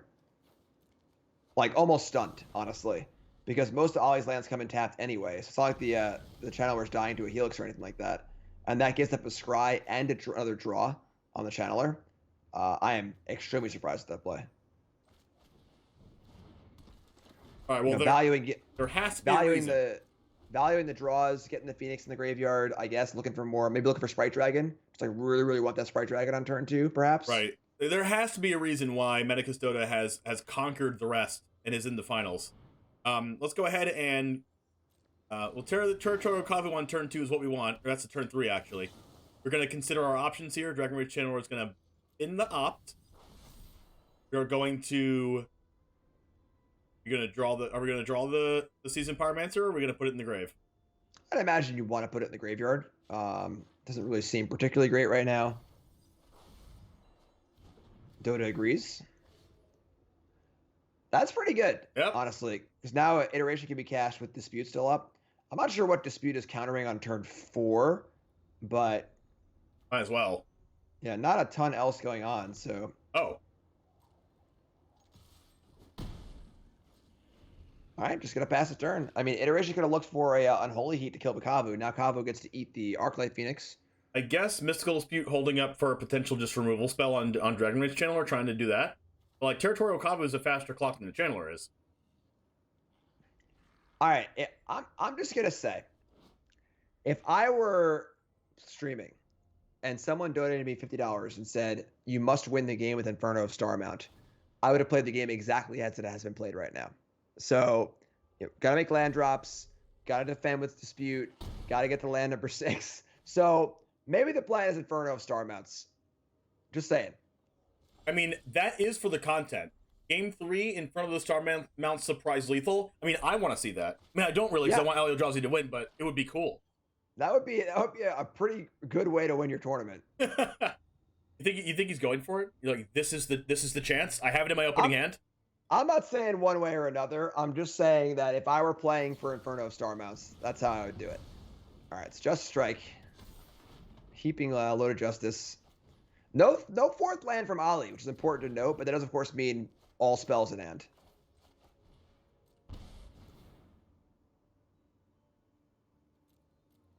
We want a Darcy on top.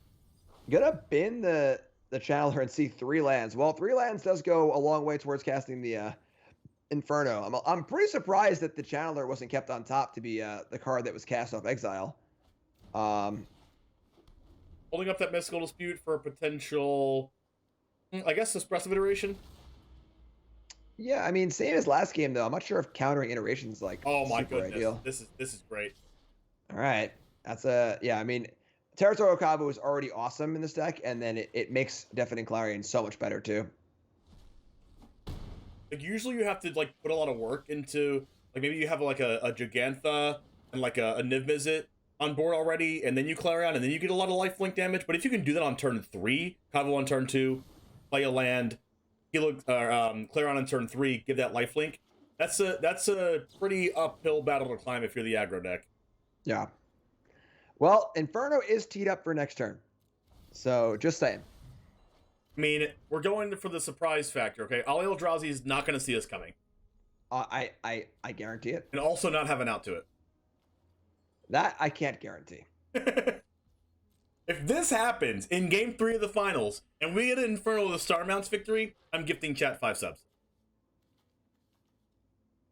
Damn. That's awesome.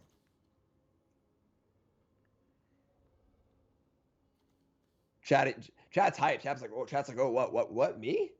Wow, really? Cool. I mean, that would be the content that we're looking for, okay? What? All of the good plays, you can throw those all out the window. All the awesome moments, you can also throw those out the window. We want Inferno with the Star Mounts victory for lethal in the finals in Game 3. So now what constitutes this Star Mounts victory? Is it like Star Mounts has to deal the lethal point of damage? Yes, Star Mounts has to deal the lethal point of damage. Okay. So it can't be like 3 swings, Ali goes to 1, is able to kill it, untap, draw a Pillar of Flame and kill you. That's not good enough? No. Okay. No. Okay. So we need to see Inferno of Star Mounts dealing the lethal points of damage. Little baby Crokeyz here. That looks like a I need lands Crokeyz. Yeah, I mean, this looks like an Inferno's getting in for 6 turn to me. But is it an Inferno lethal turn? That's instant speed though. What we doing here? All right. Well, Jim, can you give me your analysis, please? I'm lost. I want your analysis. I don't know what's going on anymore. We got the Inferno Star Mounts. We're ready to rock and roll. Now you know. Now you know what wins, Clarion. You know what didn't win before? Not Clarion.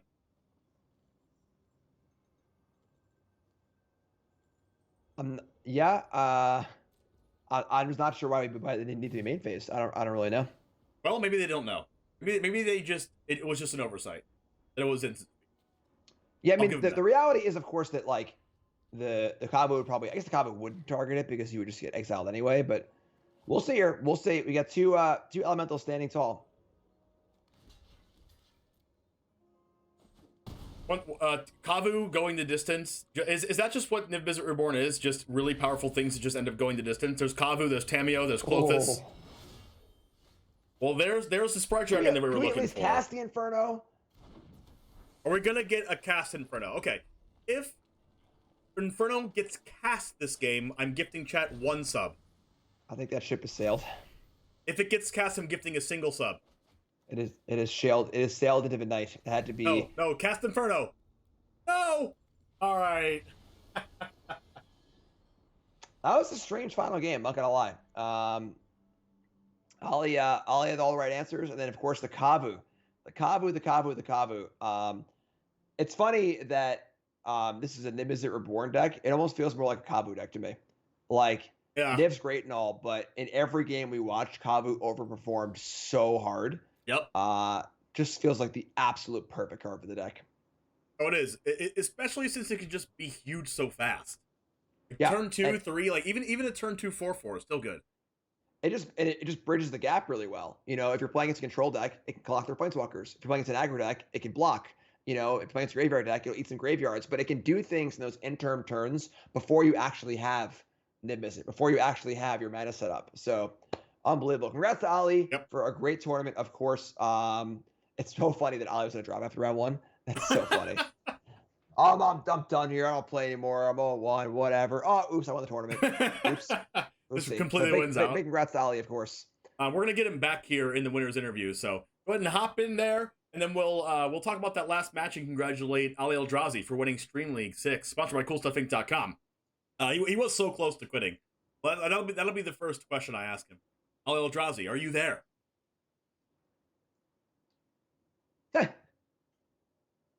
That'll also be a no. This is deja vu. My favorite kind of interview. We just did this. You'd think you would know by now. I'm here. Okay. All right. Congratulations, Ali. Yo, thank you. Thank you. That was awesome. Ali, I must say, after watching this deck play a little bit, I feel like this deck is no longer a Niv Mizzet Reborn deck. It is now a Territorial Kavu deck. Agree or disagree? Yeah, I mean, sure. I can't say that. I can't agree to that because because then I'll be an aggro meathead. So I gotta be like, no, it's reborn. It's an every reborn deck. That's fair. That is fair. But yeah, I mean, the Kavu just looks so good in all the games we saw. Kind of doing that kind of bridge role of like those early turns. You're playing tap lands, trying to find the right answers. And it's just there. Against a control deck, it can attack the planeswalkers. Against the aggro deck, it can block. It's huge. Kind of just did all the things you need to do while you're setting up your insane late game with Niv Mizzet and all the other cards too. It just looks so good all day. It just looks so good all day. Yes, no, it's definitely no, it was really good. It was really good all day. It was obviously it's like one of the biggest payoffs from whatever set that was it came in. Historic Horizons something, yeah. Who knows? Yeah, definitely. Who knows how cards enter the historic format? They just are, and they're just there. They're just there. Yes, there we go. Okay. There we go. Yes, there we go. Okay. Nope, sorry. One sec. I have an echo, but I'm trying to get the sound to you guys. Oh, We're good now. We're good. He was trying to get the sound to his stream. All right, go ahead. Go ahead, Ali. I was trying to get the sound to the stream, but I don't think I can. I'm not sure how to get them to listen, so I'm just gonna tell them to watch the interview. I'm just gonna link the interview. You can watch it over there. Correct. If you want to watch the interview, because Hi, Ali stream. I was trying to get them to hear you on the stream. Oh, they'll just come here. It's cool. Yeah. They'll just all come here. Yeah. Oh, good. We're good. All right. No, but go ahead. So like this deck again almost dropped and stopped playing after round 1, but yeah, it was. I'm glad it kept going though. Super sweet tournament and a very fun event. So I think that's like just one of the classic Magic like things where the player who's going to drop round 1 wins the tournament. The player who's like, this is my last event for a while. I'm going to go to the PTQ, have some fun, not play for a while. Oops, won the PTQ. Like, I feel like that happens literally all the time in Magic. And I don't know if it's like a product of like, once you decide you're like, it's cool. It's my last one for a while. I'm good. You like relax internally and just kind of like play with no pretense kind of thing. Yeah. So round 1, you're like, I guess I'll stay in. At that point, you're like, you're just zen. You're like, all right, whatever. I'm here. Whatever happens. I'm just going to play. And that's awesome. That's really cool. no, I think you're right. Like that is what happens. Like it's also the mentality of like people that grind a lot or used to grind a lot. It's like, okay, I lost round 1. I don't want to play anymore. There's another tournament next week, whatever. But then also you're right too. Like after you lose, if you do decide to play because your friends are still playing or whatever reason you decide to play, it's like you're just relaxed. You're not like as tense, I guess. It's the idea of playing with nothing to lose. You see it in hockey a lot, yes. Where like the most dangerous team in a playoff run is not the team in first place; it's the team in last place because there's 3 games left. You're trying to make a playoff spot. They don't really care if they win or lose. They're just going to play super loose, and like that's a good thing because they're just going to play their game, and focus on what they're doing, sort of thing. And like they're dangerous because of that, because there's no nervousness, there's no anything. They're just playing. They're just out there playing, having fun. And that's kind of a scary place to be. So that's cool. Yeah, that's definitely what it was. I don't know. I don't know what to say. Like, I feel like I'm just. Did you ever watch the match against Jeskai? Well, I played Moonvale Regent, and then I cast. Yes, we saw that. Yeah, I was like, that's probably got to be some kind of what did you call it, Jim? Called it like a checkbox or like an accomplishment that you. Yeah, we were saying that you're knocking off the Xbox achievements. Like, yeah. I said it was world first, drawing 5 cards with Moonvale Regent in a tournament. I may have said that Ollie might be living in his own personal Christmas land, because that was sick. You did it not only once but twice in the same game. Yeah, that was disgusting. So yeah, because I got lucky too because I played the Faceless Agent, which tutors the most common creature you have. And because I have 5 dragons, it's going to be Niv Mizzet or the Moonvale Regent, right? Oh, is that how it works? Yeah, so the Faceless Agent always gives you the creature you have the most of. So if you've drawn 1 Niv, it will guarantee give you Kavu. If you draw 1 Kavu, it guarantees give you a Niv. If you draw neither, it gives you one. It gives you one the other one. It gives you Kavu or Niv. Right. But if you put in the Moonvale in, Agent is guaranteed to give you a dragon as long as you haven't drawn a dragon. And I just look when I first hit it off of the agent, I was like, oh man, I want Niv Reborn. That was a low roll. And then the game went on. I'm like, well, this low roll turned really high because it stuck around.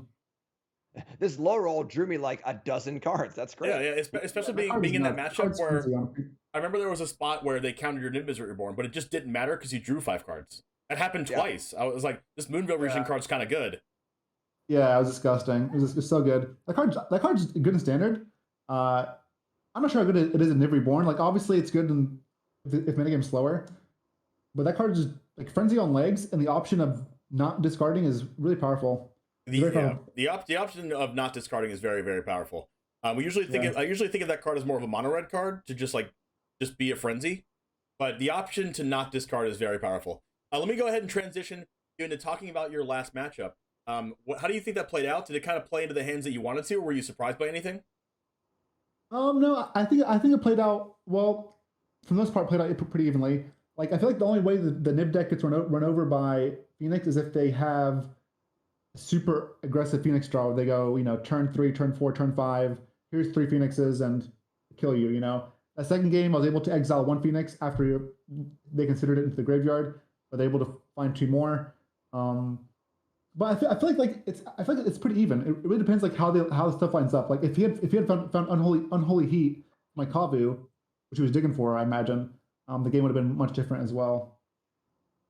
Yeah, Kavu seemed huge in that match, especially because it allowed you to kind of sit back on your interaction and not need to do too much, while also just pressuring, eating the graveyard. There was this constant tug of war the whole match between Delirium and no Delirium, Cloythus and Kavu versus the graveyard stuff. Arclight Phoenix is getting eaten, and the graveyard was just under constant attack. Yeah, it feels like you're playing Boggles. You play this Kavu turn 2. You're like, all right, how do I keep it alive? Because this thing is doing everything for me. Yeah, it's called Kavu Goyf for a reason. That card is better than Goyf. Goyf is washed up. All right, Goyf's a boomer. Yeah, Goyf's a relic.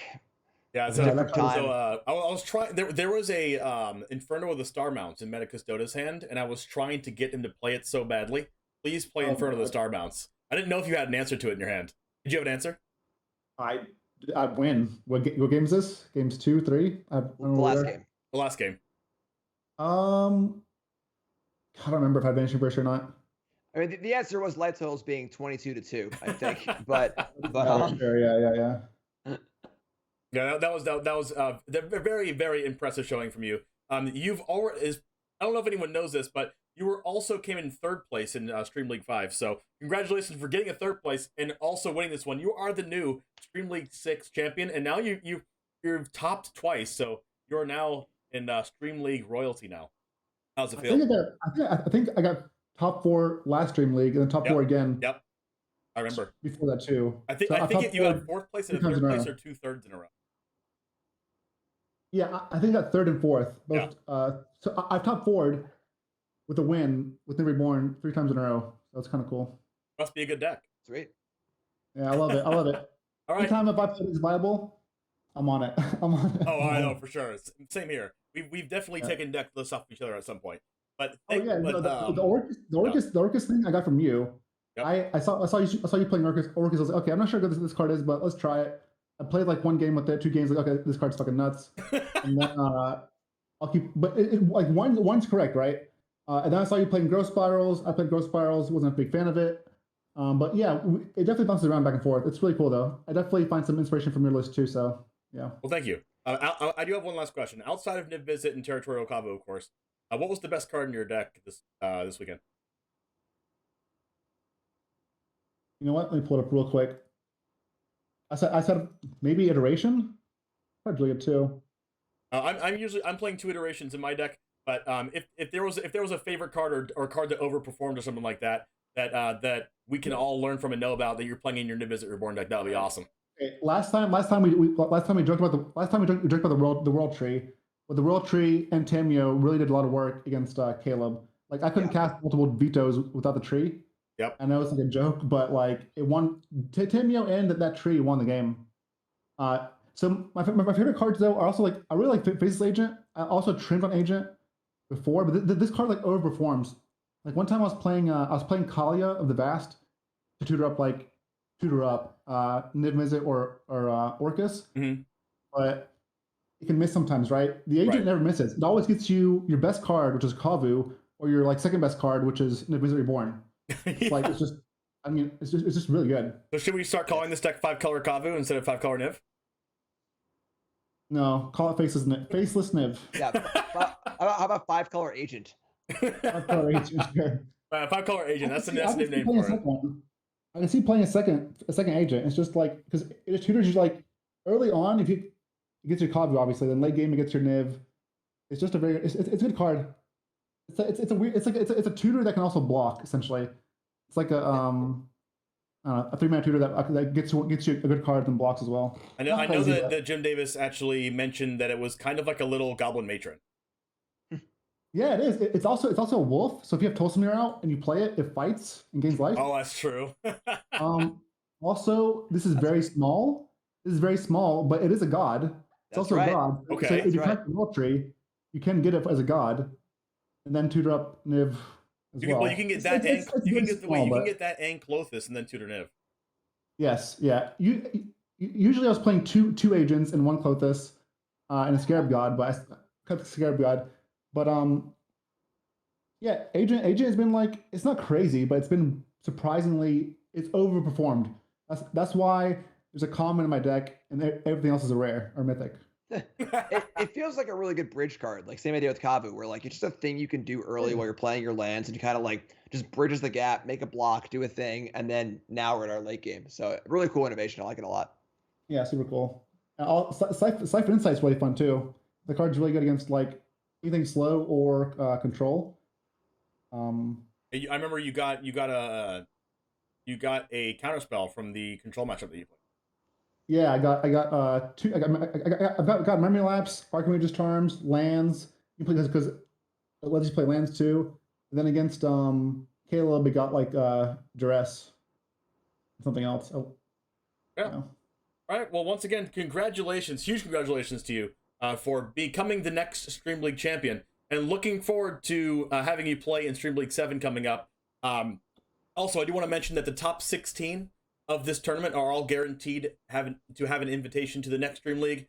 I look forward to everyone joining us for next time. Thank you very much, Jim Davis, for your commentary and all of the fun that you've added to the stream. I really do appreciate you doing this with me, and thank you once again, Rally Eldrazi, and all the players and streamers that have played this and streamed in this tournament. You've all made it what it is today. So stay tuned for Stream League 7. I'll be posting that on Twitter. And huge shout out to our sponsor, CoolStuffInc.com, that also sponsors myself and Jim Davis and, funnily enough, Ali Eldrazi. This was not It's a planned at all. conspiracy. Conspiracy. It is conspiracy. This was not planned at all, I promise. Jim, Well, James, and me. Yeah, this is not this is not rigged, I promise. But huge shout out to CoolStuffInc.com for supplying the $1,000 of Cool Stuff Inc. Cool Stuff credit as prize support. You'll be getting a huge chunk of that, Ali Eldrazi, and thank you very much once again for entering this tournament. And I'll see you next time. Yeah, thank you both too for posting the tournament and just being awesome generals. Thank you very much. Congrats, All right, thank you. Have a great day. You too, buddy. All right. Thank you once again. I do want to. I'm not going to reiterate everything I just said. I just wanted to say thank you so much to all of you folks for watching.